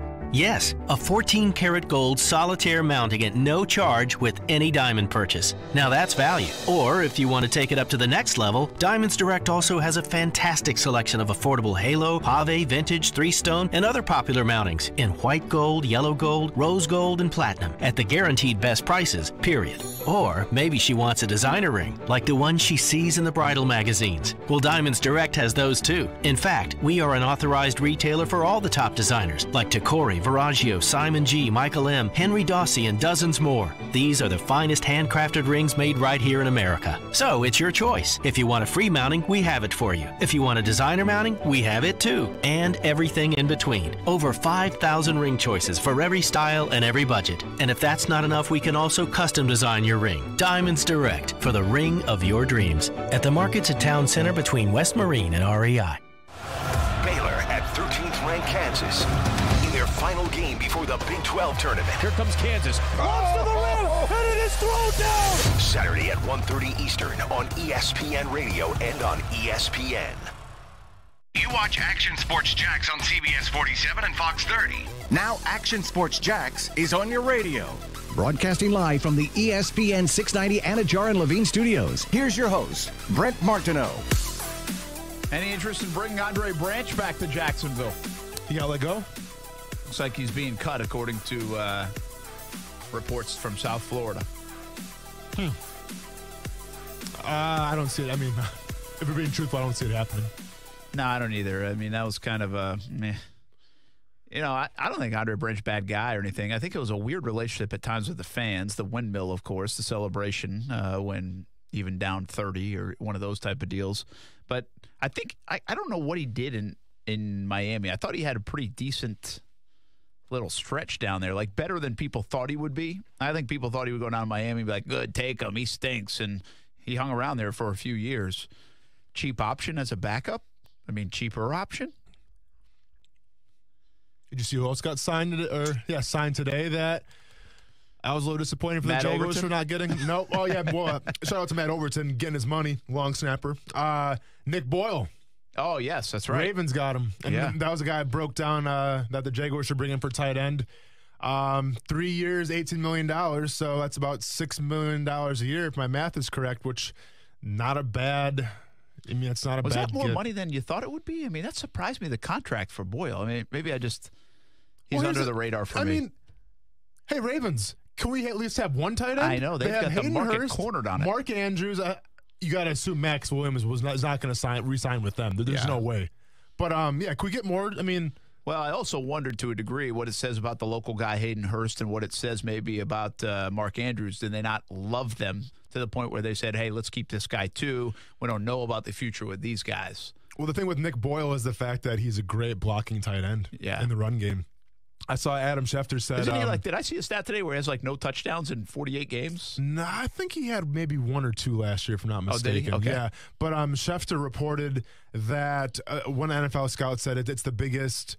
he was the biggest free agent signing for tight ends in the past 5 years, which, I mean, Eric Ebron would beg to differ, but that's what some scout said or something like that. Some pro personnel guy. Well, try to think of free agent tight ends. I mean, I would think at the time, even though it didn't pan out. Trey Burton? No, Jimmy. Jimmy Graham. Jimmy Graham. Yeah. When he went to Seattle, not Green Bay. But when he went from New Orleans to Seattle, that was a hot name at the time. Exactly. Now, he didn't perform. He didn't do great. But, I don't know, biggest one. I mean, that's lost on me if Boyle's the biggest one in the last 5 years. Maybe he meant biggest as in strongest because Boyle has been busted for juicing a couple times.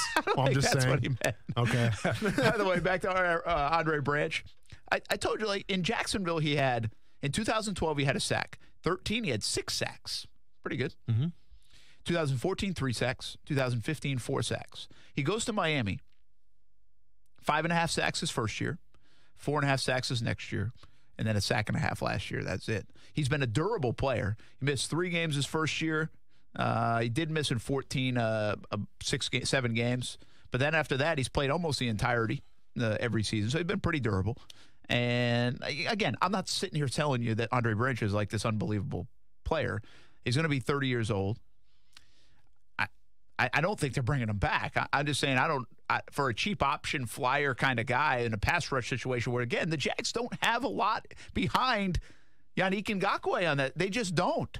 So, and I'm not, again, hear me out. I'm not endorsing Andre Branch as coming back here, but it's a guy like this with that kind of resume that I think the Jags could pick up in the next couple of weeks as kind of a mid-level free agent or maybe a low-level free agent, just to at least put another body out there and not just have Yannick Ngakoue and Lorente McCray backing him up. I mean, would you rather go that route or would you rather go – because it depends what Andre Branch is asking for. You know, I assume he wouldn't ask for a long-term deal. I think this is going to be a show-me deal wherever he goes. He'll take what he can get. Would you rather do that or would you rather have somebody in the draft? Well, no, and that's okay. You can still do that, but you don't know how the draft's going to line up is my point. See, the Jags are going to protect themselves. I guarantee you – I shouldn't say guarantee. That's a little strong. I really think the Jags will find somebody to rush the quarterback like this in free agency. I don't think they're going blockbuster guy. In fact, I think all those guys are franchise tagged anyway for the most part. But I think they might go get somebody that's affordable, take a little flyer, give us 4 or 5 sacks if necessary. I mean, keep in mind, you're trying to replace Dante Fowler. You're not trying to replace a 14-sack guy. You're trying to replace Dante Fowler as more like a 6, 7, 8 sack guy. And you don't need to break the bank for that. Let's take a look at, in 2019, this doesn't cover it. You know who's interesting that I see here? Let me tell you what Andre Branch made last year, $7.9 million. Now, he must have got a big bump because, and they rode with him. He signed with Miami for $2.5 million, $2.9 million in 2016, 2017. Had a big signing bonus in 2017 that year. But I just think Andre Branch, I mean, he might cost you that. He might cost you $3-4 million. Is that, to me, that's a guy you could take a flyer on and see what you get. Let me ask you this question. Another player that's a free agent right now, it's definitely a risk, but from a price standpoint, what are your thoughts about Ziggy Ansah from the Lions? Well, it is really. I kind of like. I like Ziggy coming out. He's had an injury history, obviously. But is he going to get big money? I mean, is that? I don't know about big. I'm not talking $18 million a year, but is he going to get like $10 million a year? I mean, you see his stats here. He had 8. Well, let's see. This past season, he only had 4 sacks. How many games did he play in? Did it say? Played in 7 games. Started only in 2. That's it. Yeah. What's he got? Does it show the years? So what did he have last couple years? So 2017 he had 12 sacks. 2016 he only had 2 sacks and played in 13 games, only 2 sacks. 2015 he had 14.5. 2014 he had 7.5. Well, I would go sign him to a 1-year deal because he's an every other year guy, it looks like. Yeah, exactly. 14 sacks to 2 sacks to 12 sacks to 4 sacks. No, absolutely. And now this one's going to be a double-digit sack year, but my guess is somebody overpays for him and sees the 14 and the 12 and says, hey, I think he stays healthy. Deal. Well, I don't think it will be long-term necessarily, but I think you could be talking about a 2-year deal worth $20 million. You know, maybe $22 million. I mean, I don't know. I'm so bad at the contract sometimes, but 14 and 12? I mean, double-digit sack guy in his career who's still young. I mean, that's gonna get you some money. I remember when Ziggy Ansah came out, I wanted him actually. Yeah. Was that the Bortles draft? That might have been. Was he a 2014 guy? Does it say? Sorry, I just clicked off it. I can. You'd be better at this if you had your phone. You'd be surprised. 2013. 13. So, okay, that was the Luke Jokel year. Yeah, there you go. And again, this was a guy that, if I'm not mistaken, hadn't played a ton of football, right? He was a little raw, and so it was a shot in the dark. Hell, I'll tell you this. Would have been better to have Ziggy Ansah for the last 5 years than it would have been Luke Jokel. Brent, what about this guy? Bruce Irvin is a free agent. Yeah, I feel like Bruce Irvin's old. 32 years old. He had 6.5 sacks last year for the Falcons. There's something I don't like about Bruce Irvin. He had 8 sacks back in 2017. I mean, from what you want, a guy that can come in as a backup. He's a great fit here. Yeah, I think he'd be a fantastic fit. You just don't like the guy because, I don't know. What's up, man? I don't know. I remember seeing something. Did he block you on Twitter? Nah, I wouldn't. I don't hold that against anybody, even you, Jalen. But I don't know. I think it was when I think he said some bad things about Jacksonville in the last couple of years, like when he was going to. He went to the Raiders, right? Correct. So I think it was between the Jags and the Raiders, or there were some rumors that the Jags might sign him, and I remember thinking at the time, I was like, glad the Jags didn't get him. Okay, all right, fair enough. That's what I remember thinking. But you know what? You're right. I just feel like don't you feel like they need? Listen, you play the dang position. Yeah. You can't can you just ride with Calais Campbell on? There can never be too many pass rushers. I'll go with Calais Campbell and DeJuan Smoot. That's fine to me. And I like Lorente McRae. But I know he's there for special teams purposes mostly. Mm-hmm. I am concerned that Yannick Ngakoue, if he misses 5 or 6 games in a season, they have nothing there. They have no threat there. And there's going to be a drop-off no matter who you get. But that was the great security blanket with Dante Fowler, is that if you gave this guy the snaps and the chance, well, he could turn it on for a few games. And you were confident that he could do that. Again, I'm glad they're keeping Yannick Ngakoue. I'm just saying, what else is there if he goes out or if he needs a breather? I think you need more depth there, and you're going to have to take a flyer either way. You're not going to big money guy. But whether it is a rookie early or at some point in the draft or a mid-level free agent, I think the Jags have to make a move there in some capacity. You can never have too many pass rushers, especially in the NFL these days where teams are passing the ball more than ever.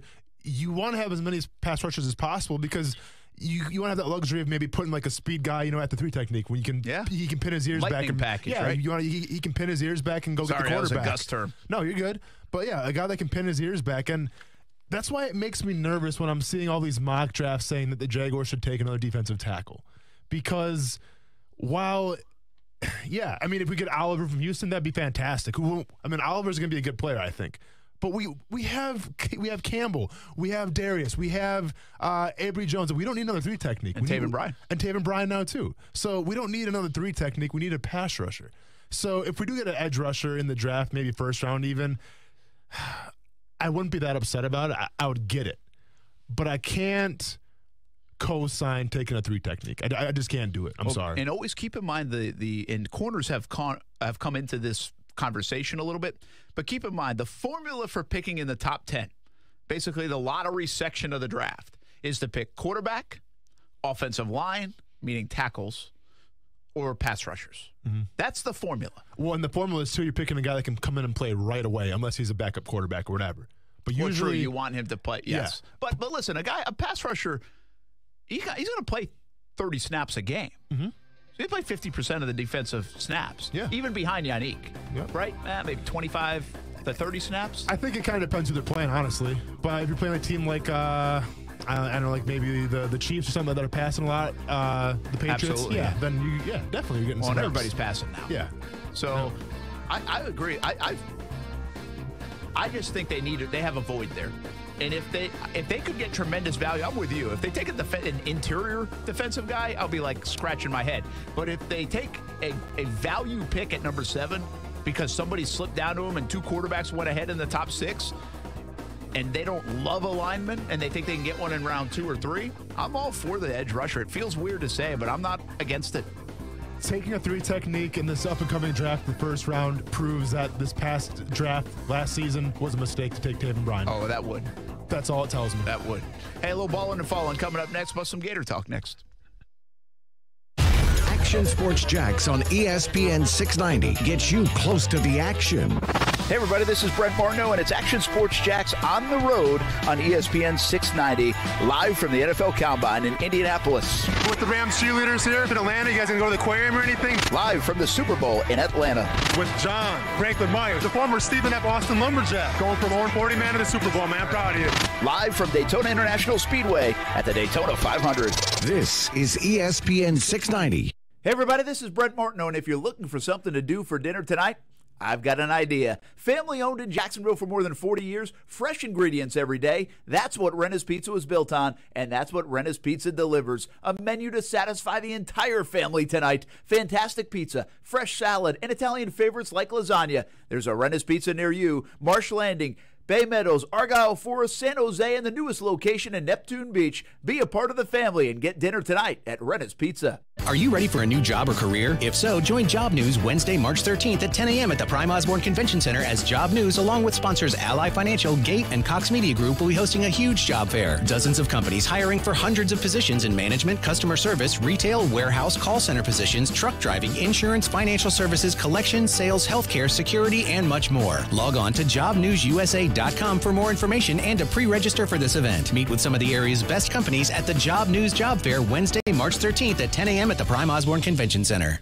Whether you're buying a new or a pre-owned vehicle, your experience should never be anything less than exceptional. Hey everybody, it's Brent Martineau of Action Sports Jax. And if you're considering a new or pre-owned vehicle, I encourage you to go see my friends at the new Jenkins Hyundai of Jacksonville.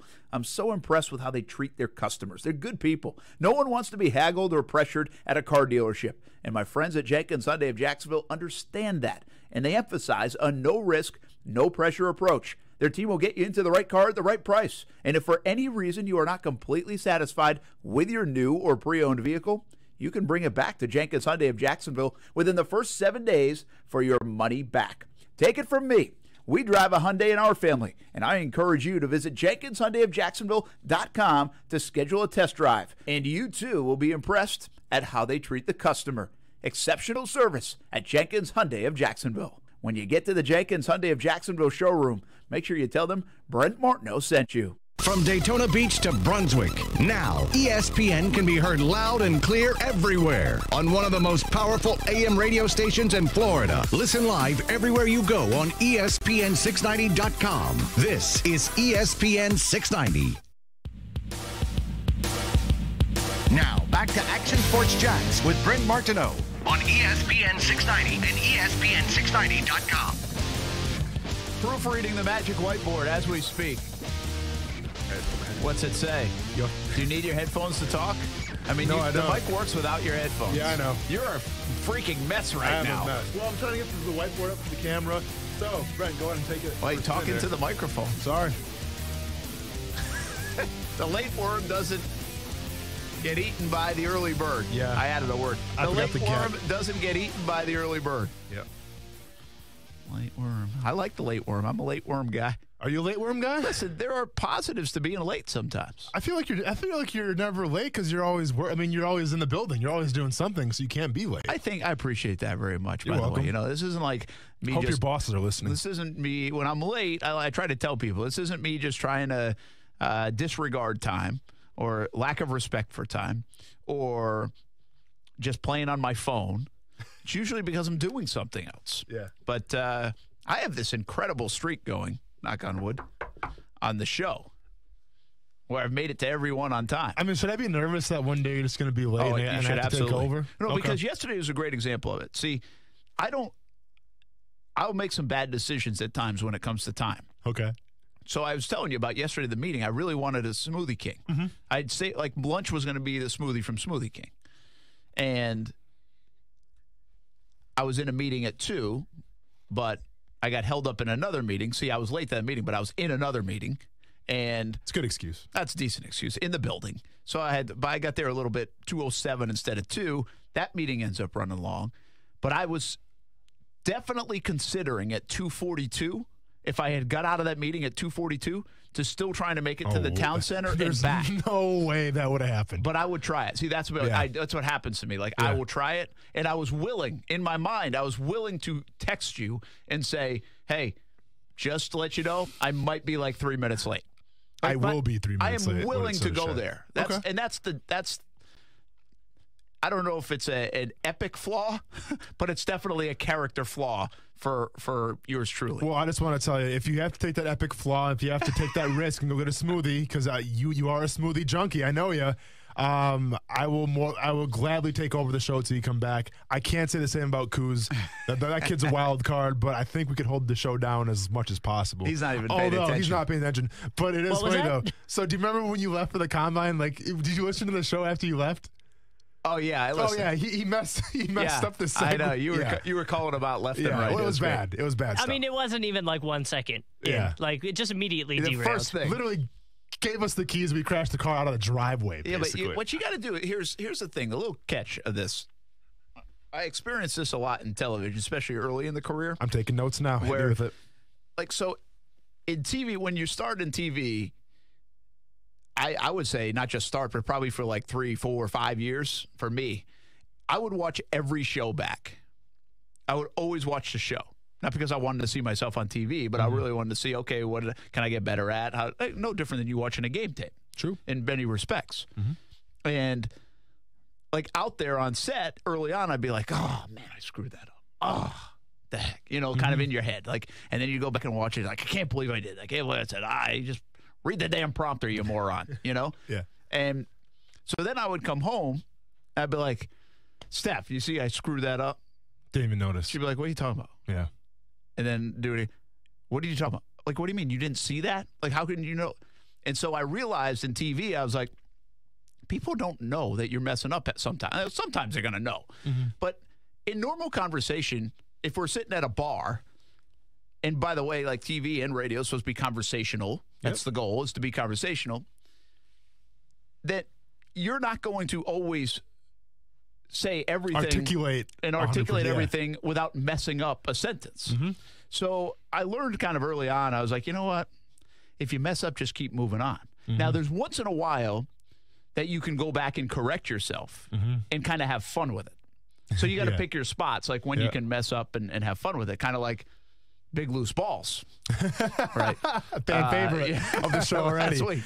But I did learn on pretty early, just like, all right, just keep going. Sure. People probably didn't even know. And if they did, so what? And they're not going to like flip the channel and never watch again. Now, if you make a habit of it and you're just awful, well, that's a different story.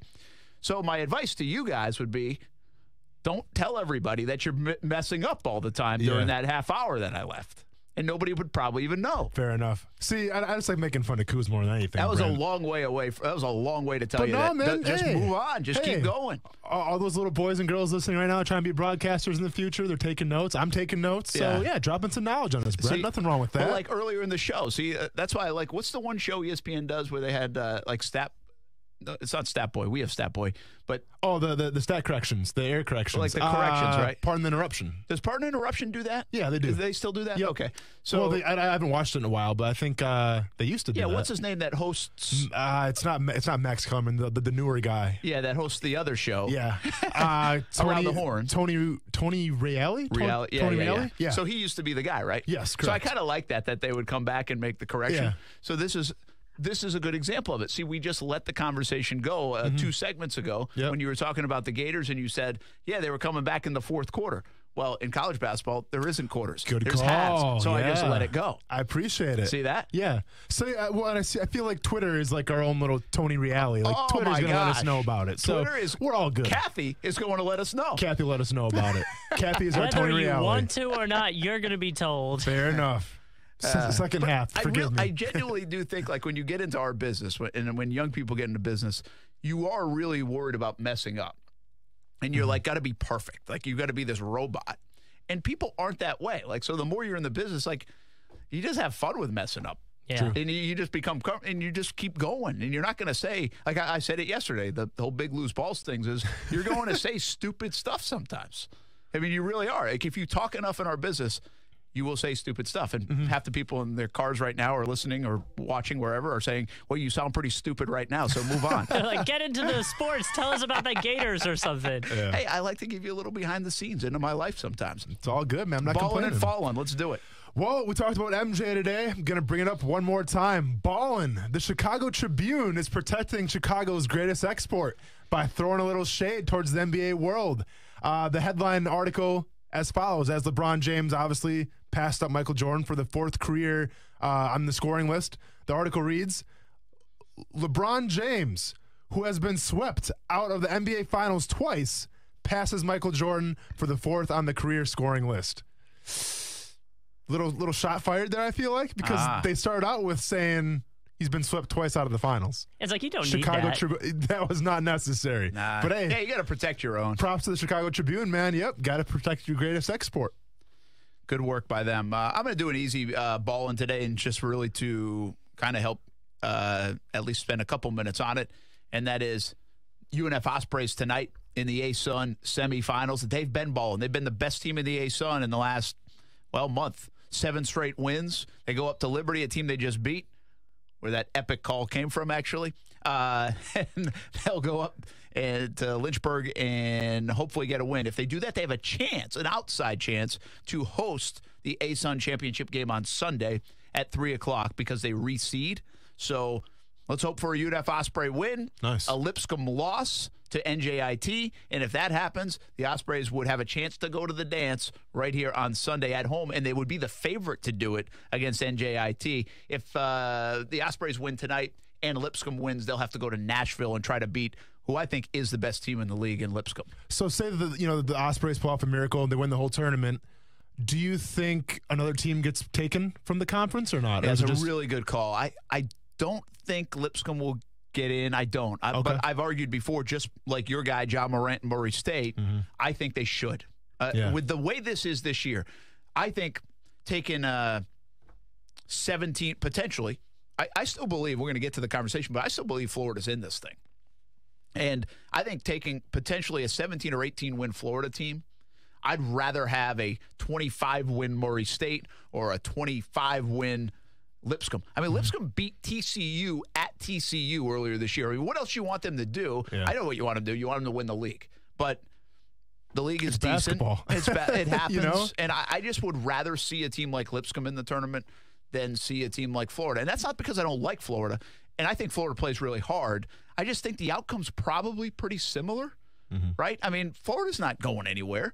Lipscomb probably isn't going anywhere, but they did knock off TCU. They could play the Cinderella. I like the Cinderella. If you're not giving me a team that's going to go deep, well, then give me more of the Cinderella stories. And I want to watch Ja Morant play. Who doesn't? You know, Lipscomb's a fun offense to watch play. Again, we said this a little bit yesterday. I'm not saying they deserve to go over Florida. I think that's, if you match the two teams together, Florida probably wins against both those teams, so I get it. But I like the opportunity for them to get in. Lipscomb's been really good all year. If they lose to UNF or Liberty, I think they should at least get attention to maybe getting that large bid. It's not going to happen, though. Fallen. Well, they were balling last night, and today they're kind of falling a little bit. The LSU Tigers head basketball coach Will Wade reportedly discussed an undisclosed offer to a recruit during a 2017 phone conversation with business manager Christian Dawkins. Sorry for dropping your name up there, Christian, but you're in the article, so I got to do it. Who received a 6-month prison sentence Tuesday for his role in college basketball's pay-to-play scandal. That was Christian Dawkins.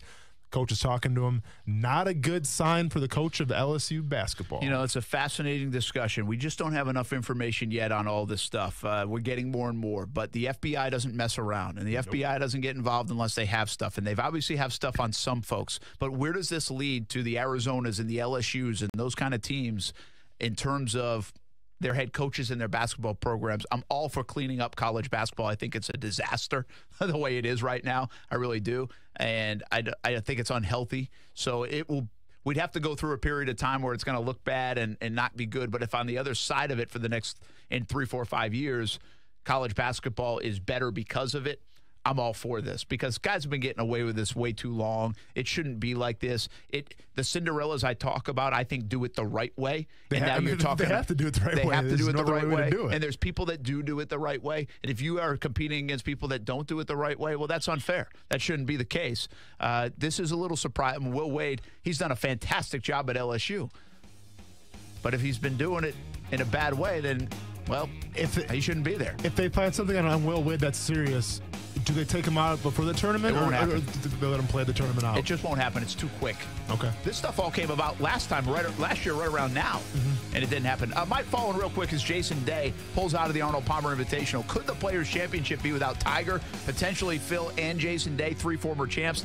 I'd hate for it to happen. It'll be okay if it is, but we want those guys playing next week. Stem cells, Jason. Get some of those stem cell shots in you, man. Let's go. It's not looking good. I promise some Gator talk, and I mean it. Last night's game, a little more on LSU in the NCAA tournament next on ESPN 690.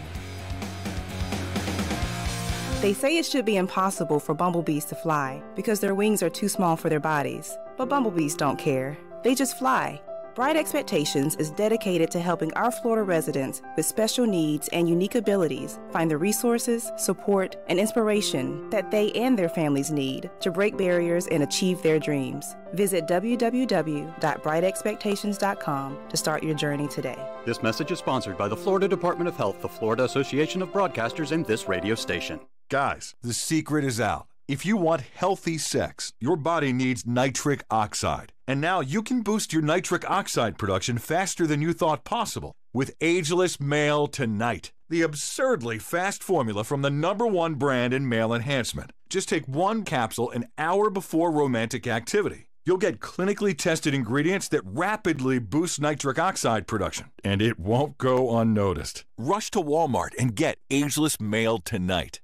It's time for some straight talk. Picture this. Your favorite team is playing. You're streaming the game. 10 seconds left. Your team shoots. Oops, your data runs out. Look, don't let that happen. Switch to Straight Talk Wireless and get 25 gigs of high-speed data, all on America's largest and most dependable 4G LTE networks. Join Team Straight Talk and get unlimited talk and text plus 25 gigs of high-speed data for just $45 a month. Straight Talk Wireless, everything for less, only at Walmart. First 25 gigs at high speed, then 2G. See terms at straighttalk.com.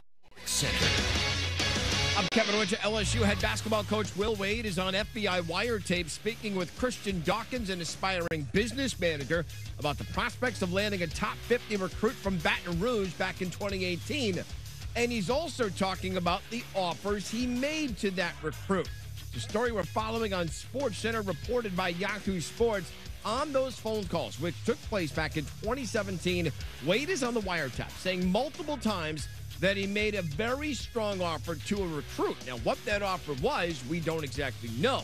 Dawkins was sentenced to 6 months in prison earlier this week for his role in the pay-for-play scheme involving Adidas. LSU right now is a top team in the land, one that many believe could make a run at the Final Four. Wade was asked about it at an LSU luncheon today, says he has to read it and look at it from there. News from baseball, the family of Hall of Fame pitcher Tom Seaver has announced the 2+ decade-long pitcher has been diagnosed with dementia. Tom Seaver was a 3-time NL Cy Young Award winner. Arnold Palmer Invitational, Rafa Cabrera-Bello, 7 under par, leads by 2 in round 1.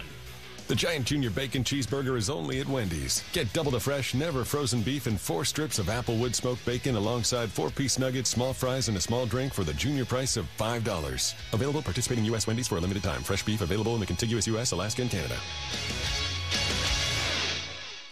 Broadcasting live from the ESPN 690 Anajar and Levine studios. Anajar and Levine Accident Attorneys. Call 904-600-4000. That's 904-600-4000. ESPN 690. Jacksonville's home for ESPN Radio. WOKV Jacksonville. Listen live everywhere you go on ESPN690.com. ESPN 690, a Cox Media Group station. You watch Action Sports Jax on CBS 47 and Fox 30. Now Action Sports Jax is on your radio. Broadcasting live from the ESPN 690 Anajar and Levine studios. Here's your host, Brent Martineau. All right, what the magic whiteboard say? Hey, guy in the new Jags commercial, don't let your wife talk to Frank Thomas like that. You know what I'm talking about, that commercial?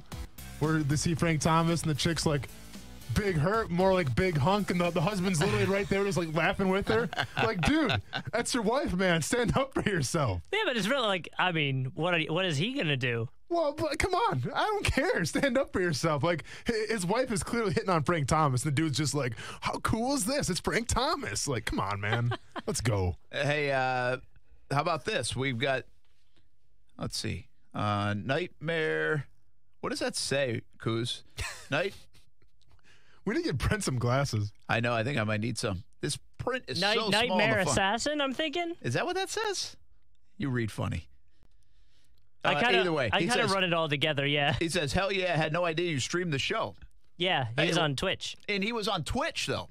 Yeah. ESPN 690 Jax. Yes. Is our Twitch name. I think we're up to, we're almost at double digits people watching on Twitch. Yeah, baby. Yeah. We knew that would be a slow grower, but we're getting after it. Mm-hmm. By the way, I will say this. Thanks to everybody checking it out on at Brent A.S. Jax and all the Twitter handles that we share, which is basically Periscope, but through Twitter. You can also check it out on Facebook, ESPN 690 page. And, I mean, we've had a bunch of views. We're trying to keep our eye on it. We don't know what really. It's one of those things where you don't really know what it means, the data, but we're kind of keeping track of the data, and it's fun. I think a lot of people are at least checking it out. Or the cool thing about it, I said this yesterday, is you can go back and see the replay and watch it. And I can grab clips and hold you guys accountable to what you say. Yeah, well, and Austin tried to do that with me and the Gators. I tried to. Yeah. Come yesterday. on, Florida.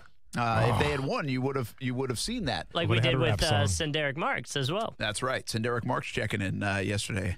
I always think it's funny. Like my wife even said last night, she said, hey, that was awesome when Senderic Marks called in.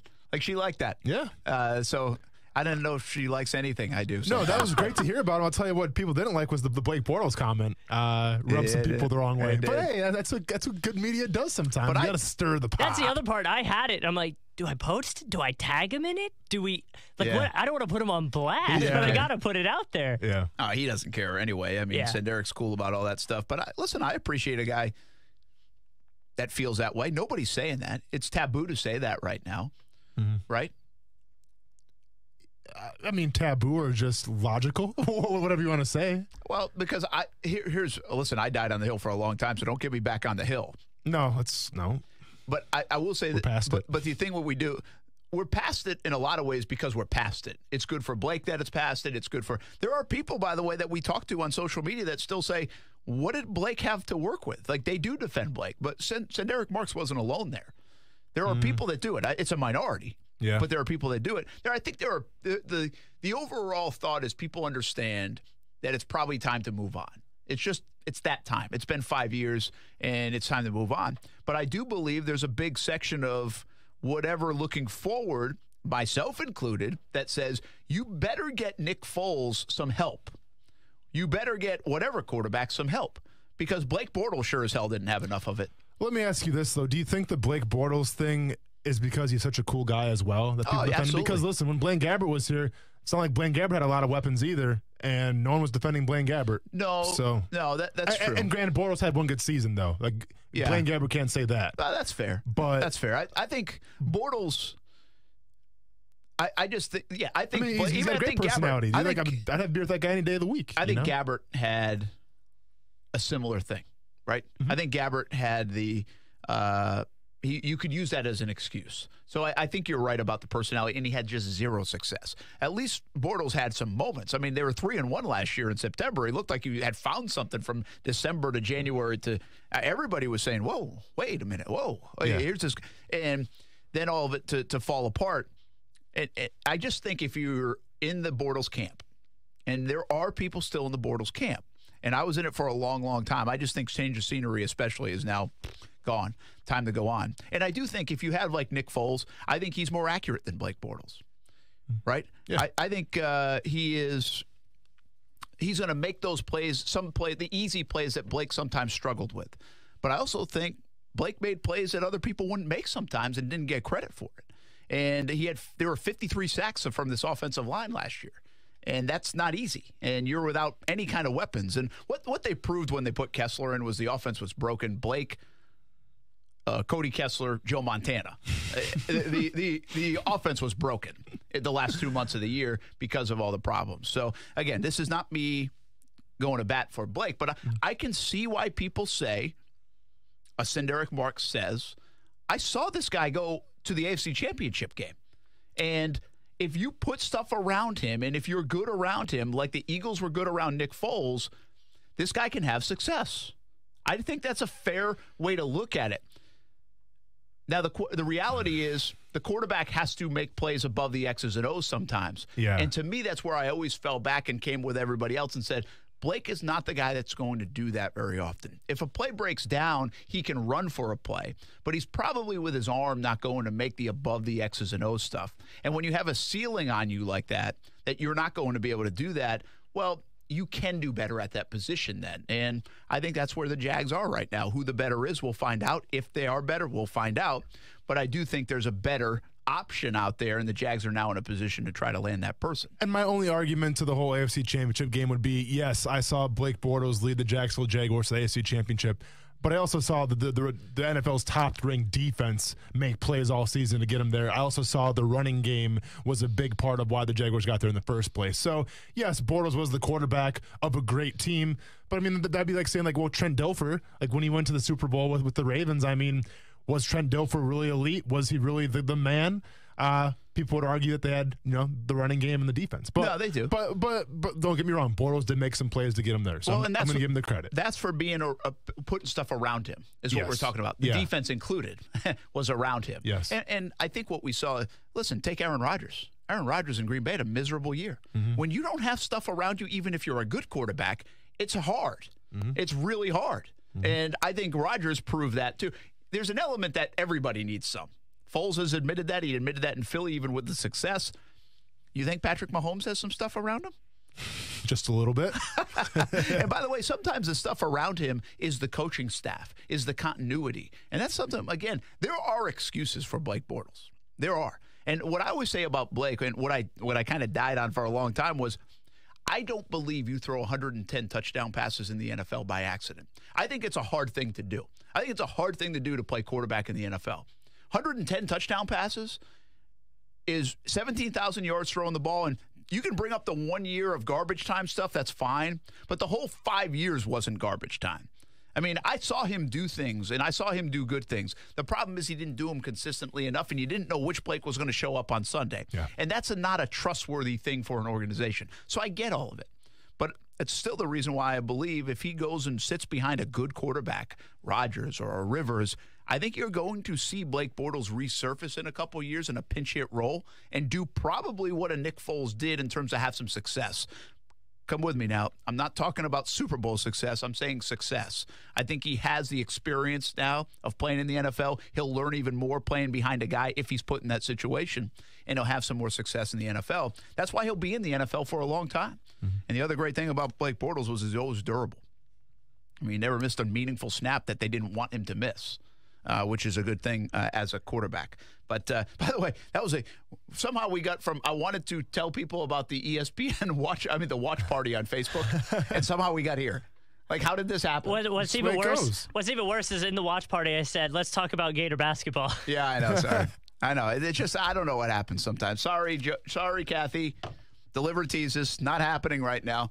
So, but we are in this watch party. What I want to ask you about, Kuz, what the heck is it on Facebook? We're just figuring this thing out. Yeah, so I think it's just another way to reset the video, the live stream of the show, and essentially tell them, hey, in this next segment, this is what we're going to talk about. If they don't want to watch the entire 3 hours of the show. Shame on you, people. Watch the whole damn thing. Watch the whole thing. Watch the whole thing, but another, like, maybe they checked it out, and then they went on with their day, and then we do a watch party, and it's like, hey, let's talk Gator basketball. Oh, I like that. Let's jump back in. Okay, cool. Even though we're not talking about Gator basketball right now. I really missed the window. Yeah, Yeah. But we found that on Periscope, too. See, we're learning all these things. Mm-hmm. But you can, like, I thought you had to tweet on Periscope or share on Periscope. You can every copy segment. the URL. Well, you can, not only that, but you can copy the place you're at. So we can say, when we go back, I can tease, or this segment on Bortles later tonight, say, hey, you can jump in right here at the 5 o'clock hour. Okay. Not necessarily at 3 o'clock and then listen all the way through. Yep. Right. We are figuring stuff out, I like it, man. Is what I'm talking about. We have to go to break? Damn it. I wanted to get the Gators in that segment. They lost last night. Who's driving this bus? You're supposed to be. Eating those Cheez-Its over there, man. You got to focus up. That was really all I wanted to say that whole segment was thanks for checking us out on Twitch. I guess I brought up the whole Blake Bortles conversation. Yeah, Sorry. man, you got me in a bad place. My bad. Next, little Gator basketball. Maybe. And maybe stay in your lane, which I should probably start doing my own segment on that. Maybe. Check out the watch party. We don't know. Thanks for listening on ESPN 690 and streaming us on ESPN690.com.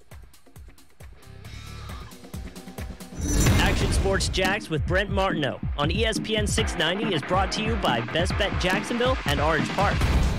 The value and the quality are unmatched, definitely unbeaten in the jewelry industry. Meet Diamonds Direct's Ken Holman, who has spent a lifetime in jewelry stores but says no place even comes close to Diamonds Direct. Having been in the industry for 40 years now, there is no other company that can duplicate or do what we do for our customers when it comes to value and when it comes to customer service. It starts right at the source. Diamonds Direct's unique advantage is the ability to cut out layers of middlemen in the diamond process, from the mines to the showroom. Our starting cost just from the beginning is so much less than a typical retail jewelry store. So we're able to pass that amazing savings on to our customers. So you always get a bigger, better quality diamond at Diamonds Direct. And you can also get her that one-of-a-kind ring from top designers like Tacori, Verragio, Henry Dawsey, Simon G, and dozens more. It's just incredible how many amazing lines. Diamonds Direct, combining unbeatable value, unrivaled selection, and uncompromising quality. Get store hours and directions at diamondsdirect.com. Hey, everybody, this is Brent Martineau, and if you've received a letter from the IRS and you cannot pay them, things can get bad quickly. The IRS can seize your bank accounts and garnish your wages. If this is you, make sure you contact J. David Tax Law, an award-winning local firm right here in Jacksonville. Recently voted the best tax attorney in Jacksonville by Folio Weekly readers, and also selected as an ultimate tax attorney by the Jacksonville Business Journal. Your first step to stop IRS harassment is a no-cost consultation. They explain exactly your options and how they will resolve your tax issue. Only trust an experienced and award-winning tax firm to represent you. The fastest way to get started is to call 904-507-4777. Peace of mind only a click or phone call away, online at jdavidtaxlaw.com. That number again, 904-507-4777, or online at jdavidtaxlaw.com. The free agent class, like it's not a terrible year to not have a ton of money. True, because I think you'd be throwing money at people. I mean, heck, we're even arguing Nick Foles is worth throwing money, and he's got a Super Bowl ring. Action Sports Jax with Brent Martineau. Weekdays from 3 to 6 p.m. on ESPN 690. Back to Action Sports Jax with Brent Martineau on ESPN 690 and ESPN690.com. What you got on the whiteboard? If Cinderella's shoe fit perfectly, why did it fall off? Seriously, though. Makes you wonder. How'd she get it on so easily if it fit perfectly? Because if it's a perfect fit, you got to really work your foot in there, you know? Did it just slip on, though? I think it was glass. Wasn't it a glass shoe as well? Not a big part of it? Yes. Glass so I slipper. assume glass ruby red. slipper. Was it a ruby red slipper? Or that's something else. The cartoon was blue, I believe. Wizard of Oz. Okay, thanks. Yeah, tap them together. I don't know. Yeah, there we go. Ruby red slippers. Yep. Thanks for bringing up Cinderella. Hey, Brent, you ever been hit so hard that your shoes fall off? No. Okay. Happened to me once in a car accident. A car accident where I get flip-flops? Yeah. No, I was wearing a pair of New Balances. This should kind of tell the date of the year. It was back in 2007. And yeah, I was in the back of a pickup truck. It rolled and lost my shoes in the process. So just happened to be alive. I'm glad you're alive, too. Thanks, man. Sorry, I was trying to tweet out. I got some news just came out while I was talking nonsense Cinderella? in the last 15 minutes. But the Gators and Miami Hurricanes football game, there was rumored to move up a week off August 31st to August 24th, and it's now happening. So the game is moved up to start the year early, in part because to celebrate the 150th season of college football. And so ESPN essentially asked both teams to move their game up so they could have a marquee game on opening weekend. Mm-hmm. And NCAA and the teams have agreed to do it. So they will kick off a week earlier in Orlando. Game scheduled for 7 o'clock, nationally televised on ESPN.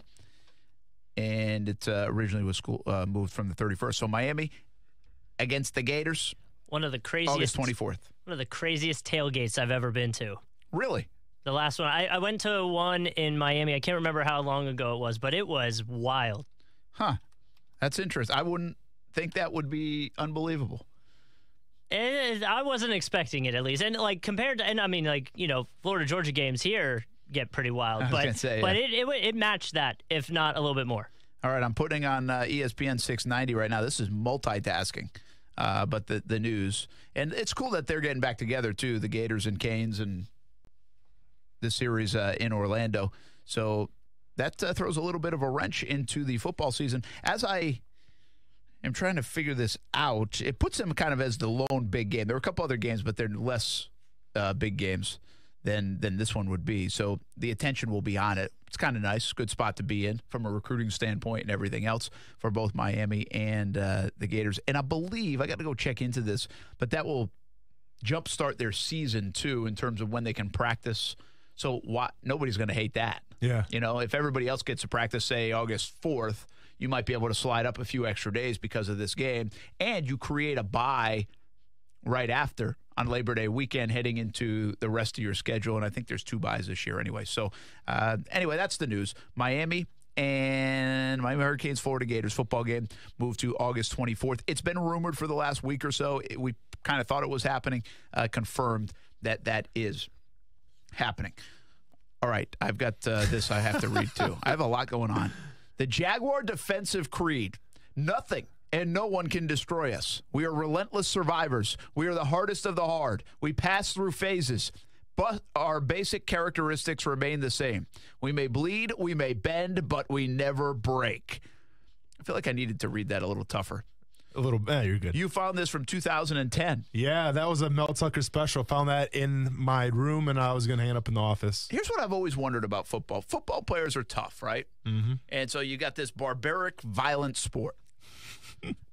And so, and yet, you go down Jags headquarters and you see in meeting rooms quotes, and you see on the walls quotes, and you get the Jaguars defensive creed that reads, "Nothing and no one can destroy us. We are relentless survivors. We are the hardest of the hard. We pass through phases." What does that mean? But our basic characteristics remain the same. We may bleed, we may bend, but we never break. You think that's crazy? You just reminded me of it. So, in Murray State, we're in the Ohio Valley Conference, right? So, obviously, our weight room was football primarily, but other teams used it as well. So, like the volleyball team used it, the basketball team. But, it's football, so there's a lot of guys in there.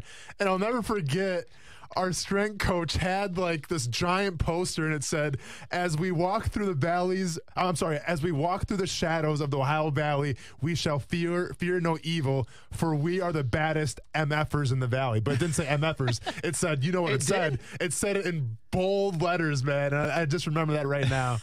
Yeah. How about that? But so my point to this is I get it, right? I like this stuff. I think it's fun, and win one for the Gipper, all these famous speeches. I understand.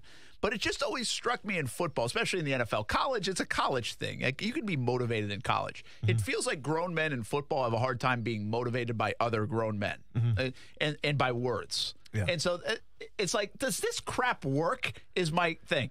Like, well, I mean, I think every player is different, right? There's some players that are self-motivated. There's some players that kind of need, they need that fire in their butt a little bit to get them going. I was always a fan of these. You remember Coach Bono? Right,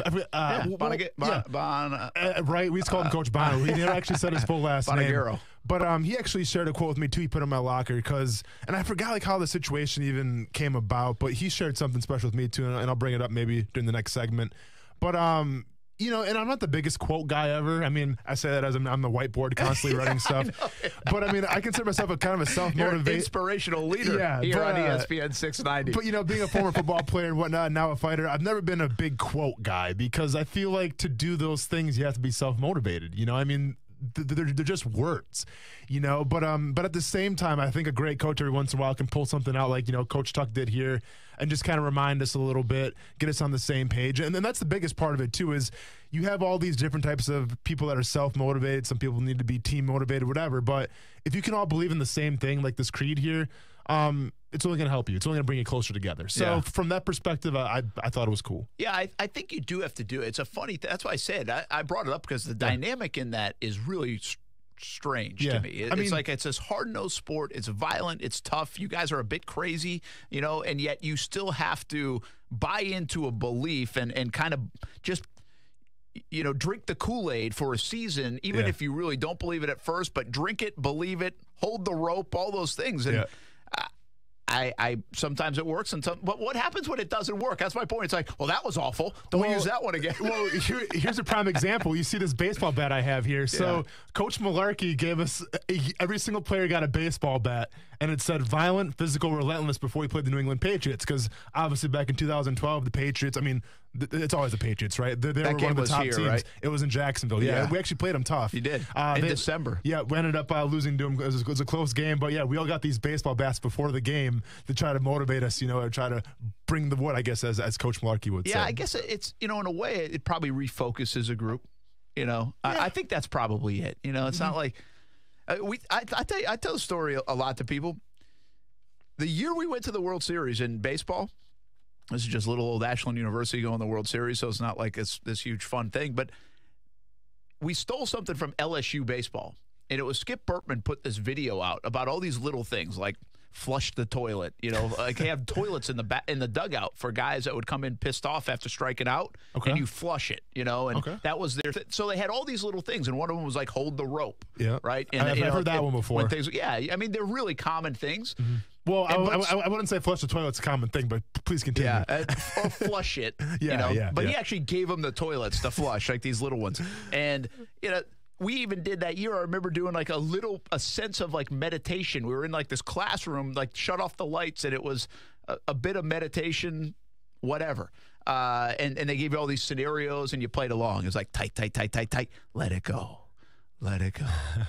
Different body parts, right? Yeah. And I'm assuming that was for breathing and in big moments, intense moments. But the idea behind it was, Skip Bertman's idea behind it at LSU was, hey, LSU's really good. Mississippi State's really good. UCLA, USC, Florida, all these, Miami, all these teams, they all have the same talent. Why are we winning? Why are we winning World Series? Why are we taking home championships? He thought this was a separator. Well, be damned about it. Ashland University, he was on that year, and we went to the World Series that year. He was on So I'm a believer. Fair enough, man. Yeah. I'm a believer. Like we people bought into it. To your point, they bought it. It was goofy at first. It was like, what are we doing? Yep. What is this? But you start seeing the results. But then you start buying in, or you remember. And I remember, like, during that year, like, in big situations, like, hold the rope was a thing. Mm-hmm. Like, we would all say it. Hold the rope was a thing. So I guess it does work. It just, I figured it would work in a sport like baseball. I'm just surprised sometimes at football that they go there. All right, Florida Gators. How about that game last night? Let's get into it a little bit. Yeah, I mean, from what I saw from the Florida Gators is no one wants to step up and take control and score, which is a problem. I think the Florida Gators played great defense. Now, granted, last night it was a higher scoring affair and whatnot.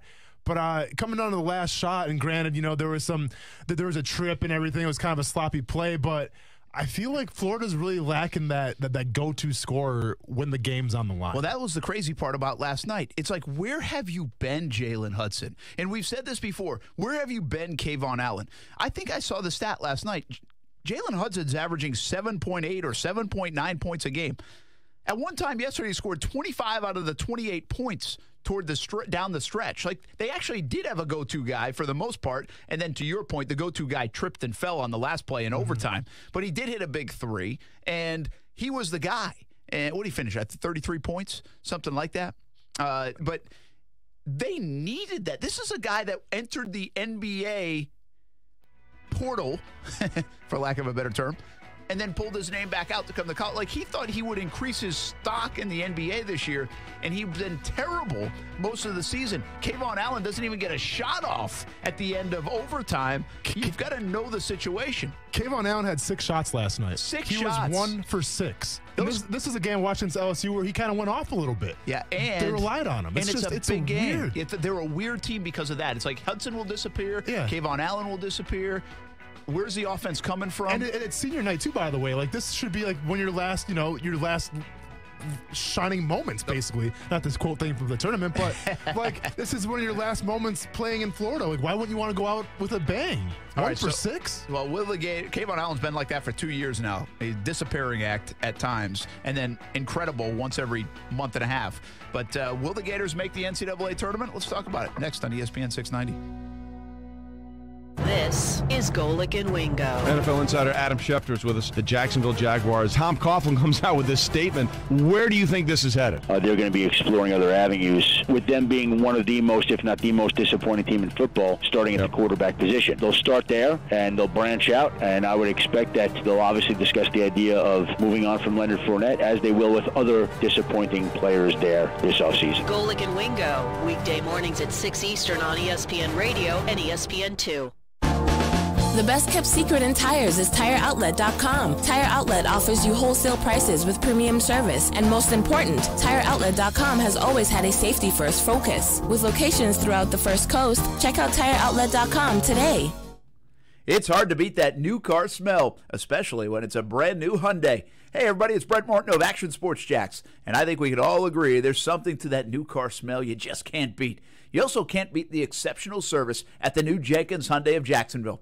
It's a brand new dealership here in town, and my friends at Jenkins Hyundai of Jacksonville live by giving you the most superb car buying experience you can get. No one likes to be haggled or pressured when buying a car. The staff at Jenkins Hyundai of Jacksonville understands this and emphasizes their no-risk, no-pressure approach. They'll help you find the right car for you at the right price. And if you are not 100% satisfied with your new car, you can bring it back to Jenkins Hyundai of Jacksonville within the first 7 days for your money back. The Hyundai you want, the service you deserve, all with the limited lifetime warranty that's good anywhere in the United States. Schedule a test drive at JenkinsHyundaiofJacksonville.com and make sure you tell them Brent Martineau sent you. Hey all, this is Allie McDeal. Are you still looking for entertainment in the greater Jacksonville area? Head to a Best Bet location, grab a cocktail, immerse yourself in live poker action, and enjoy the best hand-rolled sushi in town. Take a break from the poker tables, enjoy watching the Greyhounds race live, or participate in simulcast wagering from around the country. Also, try your hand in one of their widely popular games like Pai Gow, Ultimate Texas Hold'em, or 3-Card Poker. For more detailed information, visit them on the web at bestbetjacks.com. I'll be looking for you at both Best Bet locations. Come play.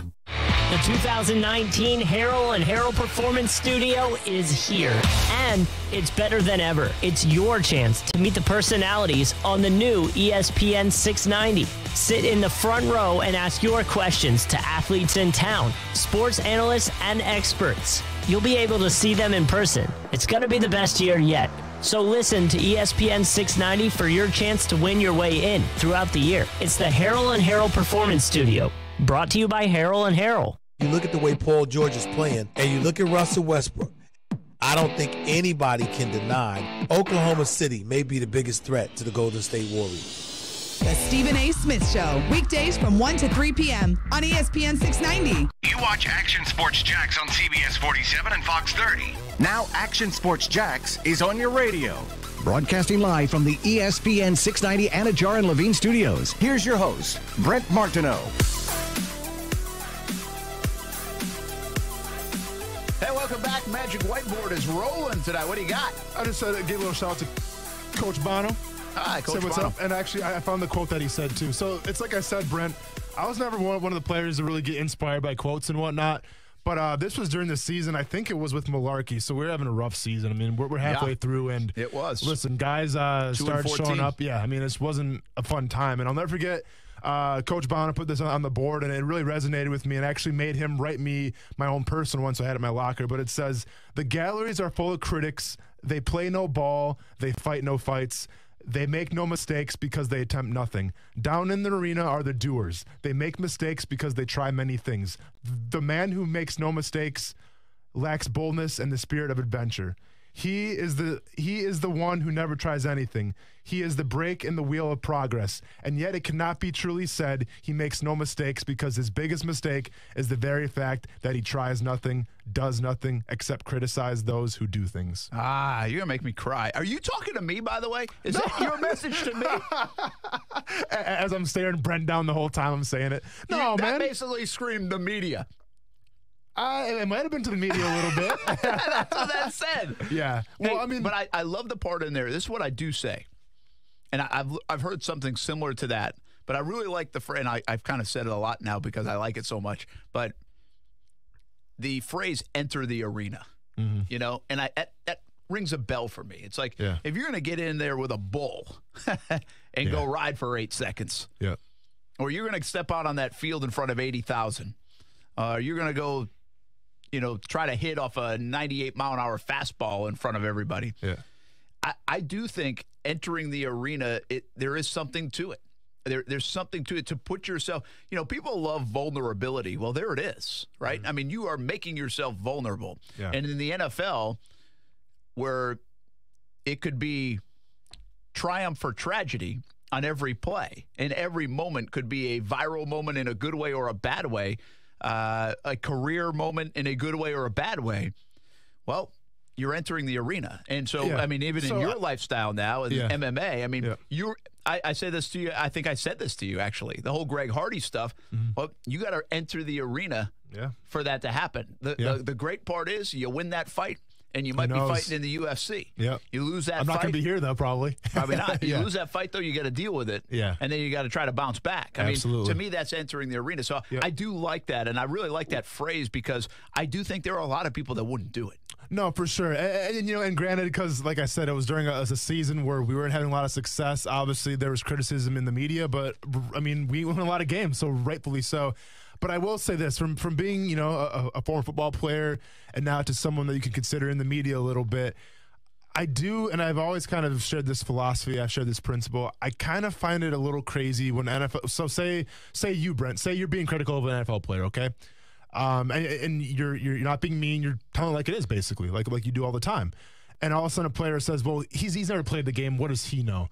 That's one of my biggest pet peeves, I feel like, because there's a lot of great coaches that weren't successful in the game of football as far as playing it, but are some of that have never played it. Some of them never played it, but are some of the greatest minds in history, So, and same thing with the media, So I feel like and listen, to each their own, okay? I'm not going to tell you what to do, especially NFL players out there. You guys can do whatever you want to do. But I feel like if you tell someone on Twitter, if you tell somebody in the media, like, you guys haven't played the game, like, what do you know? It's almost like a cop-out to me. But that's just my opinion. Yeah, well, I sense the post. See, I think it's both. It's reciprocal, though. True. Like, I really feel, and I genuinely say this, and this is not because, like, listen, I don't care if anybody in the Jags locker room likes me. I don't care if Jalen Ramsey follows me on Twitter. That's fine. But I have a deep respect for people that play the game of football, and I've said it countless times over the years. I wouldn't do it. I wouldn't. I would not do that. I think you're all a little nuts. And I'm not afraid to say that. It's a crazy game. I've been close enough to that action where it is crazy. I could not do it. I wouldn't have the guts to do it. I really wouldn't. So I have this respect for it. Now, what I think you're right in a lot of ways. I think we can all have opinions on people, and we only know what we know or how much we know and how much we see, and we're asked for opinions. But I think we can also in the media do stuff where you can say this stuff without being so degrading to a person. You know, without a doubt. When this stuff starts, the reason why don't make it personal. Players come back usually when it feels personal. Yep. And I think the hardest thing for us in the media is, or at least for me, is live tweeting in a game, because you kind of get in the emotions of the fans, and you all, especially around here when there's been so much losing, and you'll say stuff in the second quarter of a game that might be different in the third quarter of a game. And this is where I think the young guys in the NFL or young athletes don't put that in perspective very much.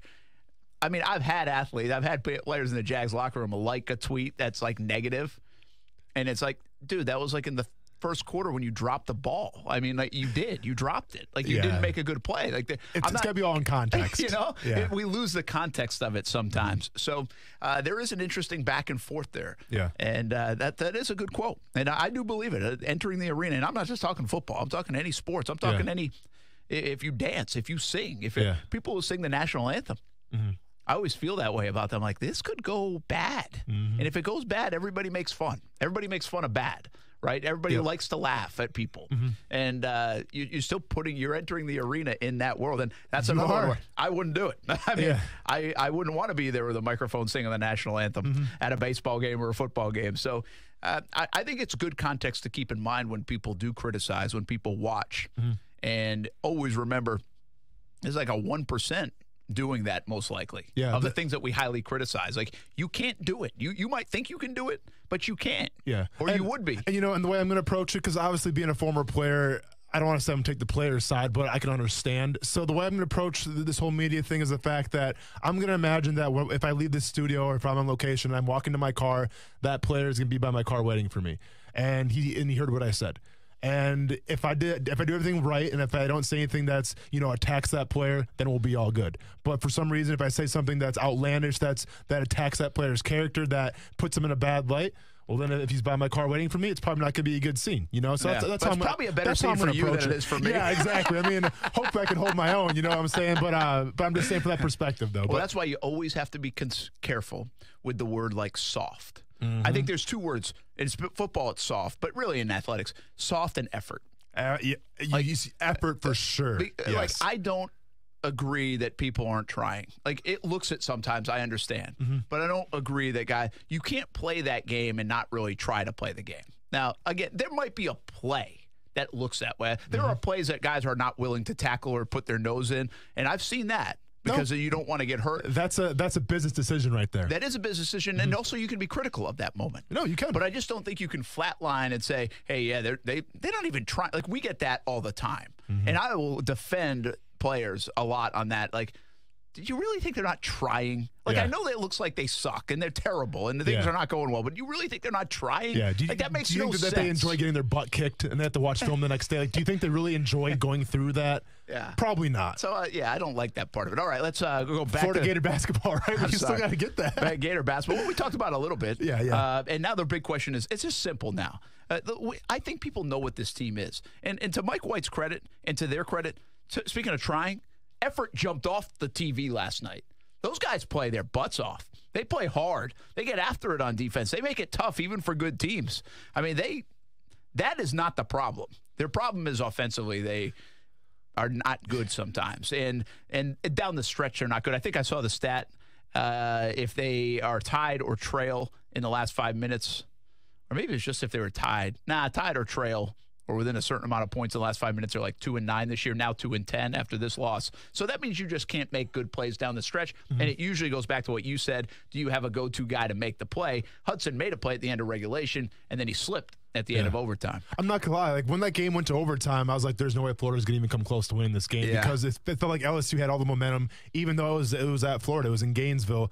But listen, I mean, it came down to the last play, and the guy slipped or whatever and couldn't get a shot off. So I was kind of shocked with that, but you could just kind of tell when the game went to overtime, just Florida didn't feel comfortable, and that goes back to, again, having that go-to guy. Like when the game's on the line, you got to have that dog. You got to have that killer, and I feel like Florida doesn't really have that at the moment. I will say one thing. If you're a Gator basketball fan, I don't like this. I thought about this last night. When you don't have that guy, I don't like dropping the shot clock all the way down to like 7 seconds with like 2 minutes to play in the game and kind of killing the clock and say we're going to take it, just shorten the possessions.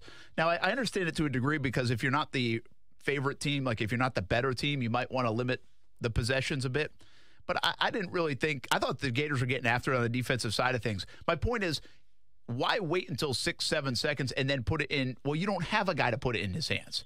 So instead, run your offense. And if you score with 18 to go on the shot clock, you score with 18. Now, and then just play some defense. Yeah, and I'm talking with 2 minutes to go or a minute 40 to go, and not when there's like 14 seconds to go. It's a different scenario. But end of the day, the Gators try hard. They're just not very good. And they now have a 9-8 record in SEC play, 17-13. They are going to lose to Kentucky on Saturday. I think everybody agrees with that. They Mark will be it down, Cruz. 1, 2, 3, 4, 5, 6, 7, 8. Saving the spot. They are in 8th place, and Alabama can catch them this week in the SEC. They're going to be 17-14 going into the SEC tournament. They're 1-7 against teams in the poll. Their only win is LSU. Do we know who they play first in the tournament? Not yet. Okay. We won't know that yet. But they need to. I actually think the way it sits right now, they're still in the tournament, oddly enough. I think they're like one of the last 4 in. Because, again, Lenardi had them as a 9 before yesterday's game. I don't think they're going to drop that much getting beat by a ranked LSU team, 10th team in the country. Especially they took to overtime.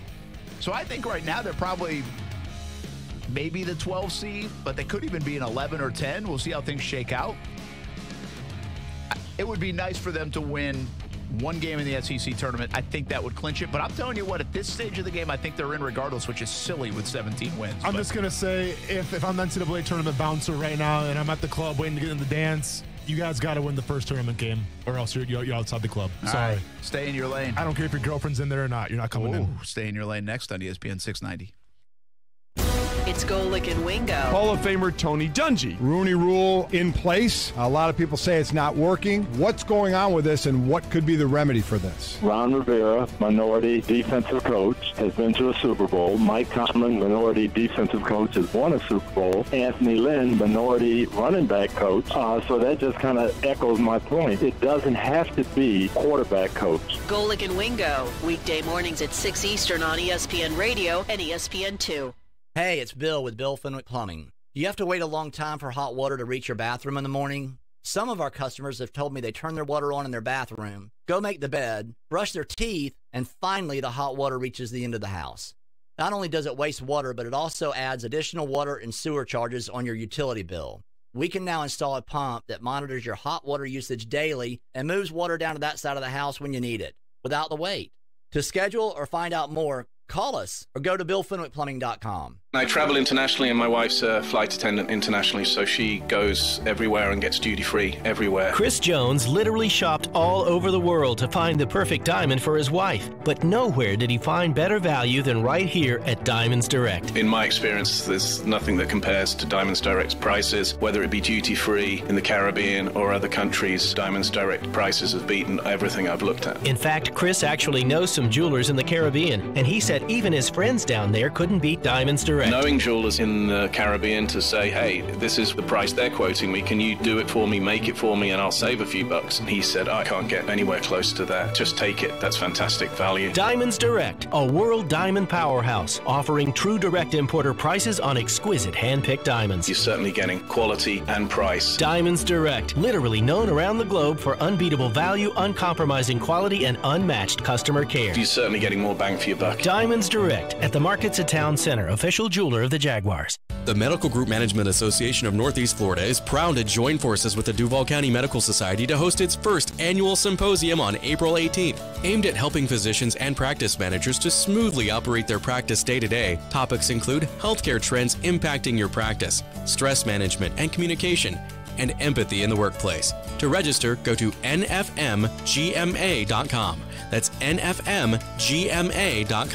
All attendees must be employed by a medical group or practice. Like, your lack of retention is a breathtaking thing that should be among the 7 wonders of the world. Good to see the uniform through Devon's smoke. The Dan Lebitard Show with Stu Gatz. Weekdays from 10 a.m. to 1 p.m. on ESPN 690. This is Action Sports Jax with Brent Martineau on ESPN 690 and ESPN690.com.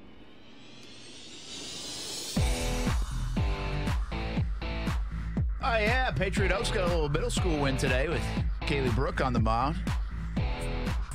Kaylee Brooke Martineau getting the win. Nice. I don't know if she got a win, actually. They won big, 25-1. How many Ks? 2. Nice. I'm seeing. I'm watching. It's the stinky part about what I do. She actually had a double, too. I like that. Double with 3 RBI day. Wow, one of her teammates had 8 RBIs. Holy cow. Get her a scholarship. Let's go. Man, oh, man. So does Kaylee, she throw like, it's like risers, right? And sliders? She throws, there's a bunch of different pitches. Yeah. I mean, there's screwballs and rise balls and drop balls. She throws fastball, which could be a little faster. Shots fired. Change up. Good change. Pretty good change up. Okay. And she'll throw a drop ball. Okay. It's kind of a waste pitch more so, but she has one. And she's working on that. That's developing. And she's just started to learn what I think will be her best pitch is a 2-seam fastball. And she's a lefty, but the 2-seam fastball, she rears back and throws it a little bit. Yeah. And it's got movement on it. Nice. And it's pretty nasty. Okay. When she throws it. So healthy. I like it. The fact that she pitches pretty well. She throws a lot of strikes around the plate, but the fact that she hasn't really learned her out pitch yet, in my opinion, like hasn't mastered it yet. Okay. What I would call her out pitch, like with 2 strikes, she's got to throw that 2-seam. Okay, yeah. And if she gets that thing as a lefty, she might be. Cha-ching. She have a chance. Wow, I don't know that. I always call her the block your ears, Ty. I always call Kaylee the college scholarship and Ty the college walk on. Damn, Brent. Thank God I only have one kid. He knows. All right. He's fantastic. Well, we do that because there's less scholarship opportunity in baseball. Yeah, I guess that makes sense. You don't get it. Like if you are a good player in college baseball, you still don't usually get like a full ride scholarship. Very few. Yeah. Like you'll get like 50%. That's a good scholarship in baseball. There's only 12 scholarships or 11.8 scholarships in college baseball. That's it. Yeah. Even though they have rosters of like 32, 35 players. And I think the percentages are different in softball. So there's obviously more of a chance of a female being able to get a scholarship. Speaking of that, same thing with hockey. Hockey's a crazy sport when it comes to scholarships and whatnot, because usually you play in high school, then you go play juniors like in Canada or Alaska, and then you get your scholarship. So like you have like a bunch of 20-year-old college kids starting out as freshmen. Moms and dads listening all over and kids listening, especially if you're a girl.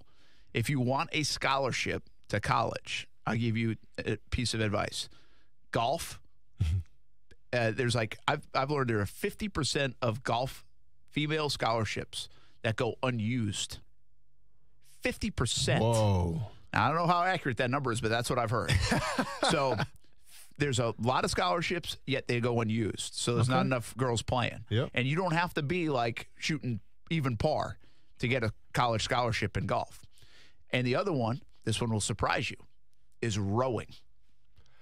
Rowing, I'm not surprised actually, because but they have like big teams. Oh no! So for I'm Title aware of IX that. and all that, the rosters are big, and they have scholarships that are available in rowing. No, for sure. I was getting recruited by. I mean, everyone's getting recruited in high school, but I was getting recruited as a rower for Wisconsin. You were? Yeah. Now, could you get a scholarship there for that? Oh yeah, absolutely. Well, you'd be a good rower, probably. Probably. I've done the rowing machine in the past and. Not that great, but you're not. See, I'm actually halfway decent at that thing. Yeah. It's all about the technique. Well, it is all about that. See, when I first did it, was all upper body. I'm like, no, you have to use your legs too and everything. You really do. I mean, I'm decent now, but I have a lot of respect for those. I did that Orange Theory athletes. stuff, and so I would row. Okay, and rowing uses 80% of your body. Yeah, I believe that. Yep. How about that? Everything. So anyway, girls, moms, dads, rowing. Yep. And golf. I mean, yeah, except with the rowing, you're gonna have backs like pit bulls. I mean, because you're gonna be pretty bulked up. But hey, if you're cool with that, it's all good. That's fine. I'm not judging. No judge. Yeah, talking about backs saving like dollars, dude. Hey, I'm all for it. You should be all for it. How about stay in your lane? Well, we kind of mentioned hockey a little bit, so stay in your lane, cruise control. The Humboldt Broncos, Brent, that name might sound familiar to you. They're back in the playoffs just 11 months after their team was devastated by the deadly bus crash last year on April 6, 2018. That was a bad story. Yeah, so, they're a junior team that plays in Saskatchewan. Last year, obviously, 10 of their players and other members of the staff, including their head coach, were killed, and 13 other players were injured on that bus accident. The team is comprised of Braden Camrood and Derek Patter, who are the only two returning members from that bus incident. Tryouts were actually held over the summer to rebuild the team and rebuild the roster. And now they're back in the playoffs, man, just a year later. So best of luck to the Broncos as they start the playoffs in the next couple weeks for the Saskatchewan Junior League. Wow, good for them. That's cool. Hopefully they get after it. Absolutely. Pump your brakes. Brent, we talked about social media a little bit in athletes, man. Well, hate to go down this road, but here we are. Adam Silver actually ripped social media a couple nights ago, stating that basketball players are truly unhappy because of social media. Come on, go get Barkley. Let's go. Get after and him. Obviously, Charles Barkley said something. You soft athletes. Oh, wait, I'm not supposed to say that. No, here's my opinion, man. I say give me a break. You guys make millions of dollars. You don't like people talking smack to you online? Well, then play better. Or better yet, just don't go online. Don't use social media. How do you stop a bully online? Don't look at it. Just don't go on social media. How do you... Okay, I'm sorry. I'm going to calm down for a second. It upsets me. And I hate saying things like this, Brent, because I feel like I'm like the old person now. You know, I feel like I'm the guy saying, well, this rap music these days and these kids don't know. Get off my lawn. Yeah, exactly. I'm like Clint Eastwood and Gran Torino, basically. But I got to say it. Listen, there's someone right now working 2 jobs just to make ends meet. There's someone out there that doesn't know where their next meal is going to come from. Like, how bad do you guys think you have in the NBA? Because guess what? Someone's got it a lot worse than you guys do right now. So I'm going to say harden the F up because your feelings are hurt. Just don't go online then. Simple as that. And play basketball. That's it. Enough said. Well, you weren't the only one that felt that way. Charles Barkley recently had a comment, and it sounded pretty similar. And listen, he's a great guy, but that's the stupidest thing I might have ever heard of any commissioner say. These guys are making $20, $30, $40 million a year. They work 6-7 months a year. We stay at the best hotels in the world. They ain't got no problems. That's total bull. Nicely done there, Coos. I love Charles Barkley, man. He says it how it is. And listen, I get it in the grand scheme of things.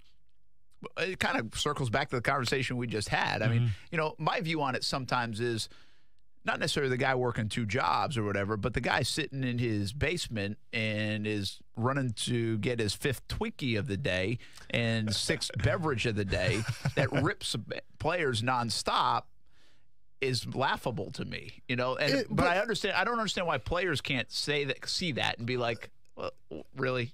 Like, why do we even take this serious? That's what I'm going to say. Like, listen, if someone's literally taking time out of their day to go on Twitter and harass you over and over and over again, spoiler alert, you're probably living a lot better life than they are right now. Because obviously there's some issues where they're not happy with their own life, so they have to bring somebody else down. It's as simple as that. So if you're an NBA player, if you're an NFL player, if you're a high school athlete, and someone's on Twitter bringing you down, just ignore it, man. Because I promise you that the person making fun of you, their life isn't even close to as good as your life is. Hey, do we have like a breaking news bed? We need one. Dun, dun, dun, dun, dun. Breaking news. We got breaking news.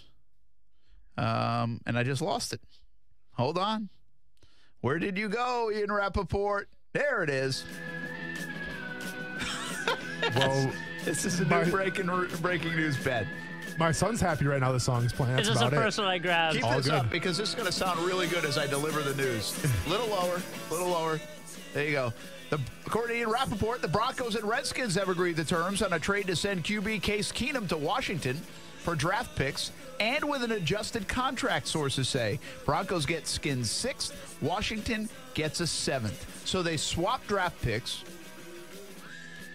and Keenum goes to the Redskins and adjusts his contract, which was going to be right around $18, $19 million in his final year with the Broncos. And so that brings us to Brent is still on the fence about Nick Foles coming to Jacksonville. No. Oh. That brings us to, can the Jags pull off a similar deal with somebody for Blake Bortles? Who would you Good really call. have? Who would you rather I didn't have? think about that. Case Keenum or Blake Bortles?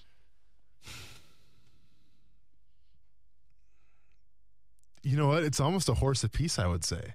Because where I think Bortles takes a lot more risks and makes a lot more mistakes, I feel like Keenum doesn't make enough. He's really conservative. And I don't want to compare him to Joe Flacco because I think Joe Flacco's better, but Keenum is almost like a guy, he's just bland. You know, but I mean, that's coming from a guy that played in Denver's offense that wasn't really high powered at the receiver position, but still. The Jags need to do something like this. This is a great deal for Brock. Look at here's the money part of it, at least according to Mike Kliss from Denver. Keenum's contract rework. Broncos pay him $500,000 restructure bonus. Here's a check. And pay $3.5 million of his. Oh, he was only due $7 million. $3.5 million of his $7 million salary. Washington pays the $3.5 million. Maybe it was the dead cap money that Keenum would have had on his deal that I was thinking it was up around $19 million. Yeah, because then you can't really compare it to Bortles because Bortles is going to be a lot more expensive. Yeah, that's still he wasn't making $7 million this year. There's no way. Keenum. There's got to be some more dollars involved in that somewhere along the way. Unless Elway restructured it back in I don't know. It was only a 2-year deal, so I'll have to check out the deal, But anyway, the idea is they reworked his dollars. Mm-hmm. And to me, that would be great if the Jags could somehow figure out a way to do that. Would they do it with Miami? Would they do it with, well, that's about it. I mean, that's all you got. Yeah. So Miami would be probably the only place to shop that kind of deal because Redskins and Miami are about the only two without a quarterback along with the Jags. Yeah. And it would be a good thing if they would be able to do it, at least recoup something for Blake Bortles if they're going to just release him. You know, back to the conversation we just had, who would you rather have? I would say this.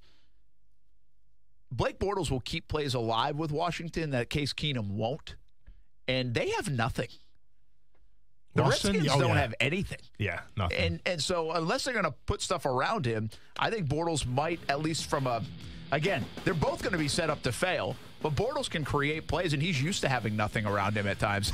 Yeah, I just from a Bortles standpoint, I don't see a team trading for him because he's probably going to be a backup quarterback, obviously not starting. So teams not going to trade for a backup quarterback. Oh, that would be a good deal if the Jags could get something, though. That's for sure. All right, for Coos, for Austin Lane, I'm Brent Martineau. We'll see you on TV, CBS 47 and Fox 30. Have a good Thursday night, everybody. You know you love the Dan Le Batard Show.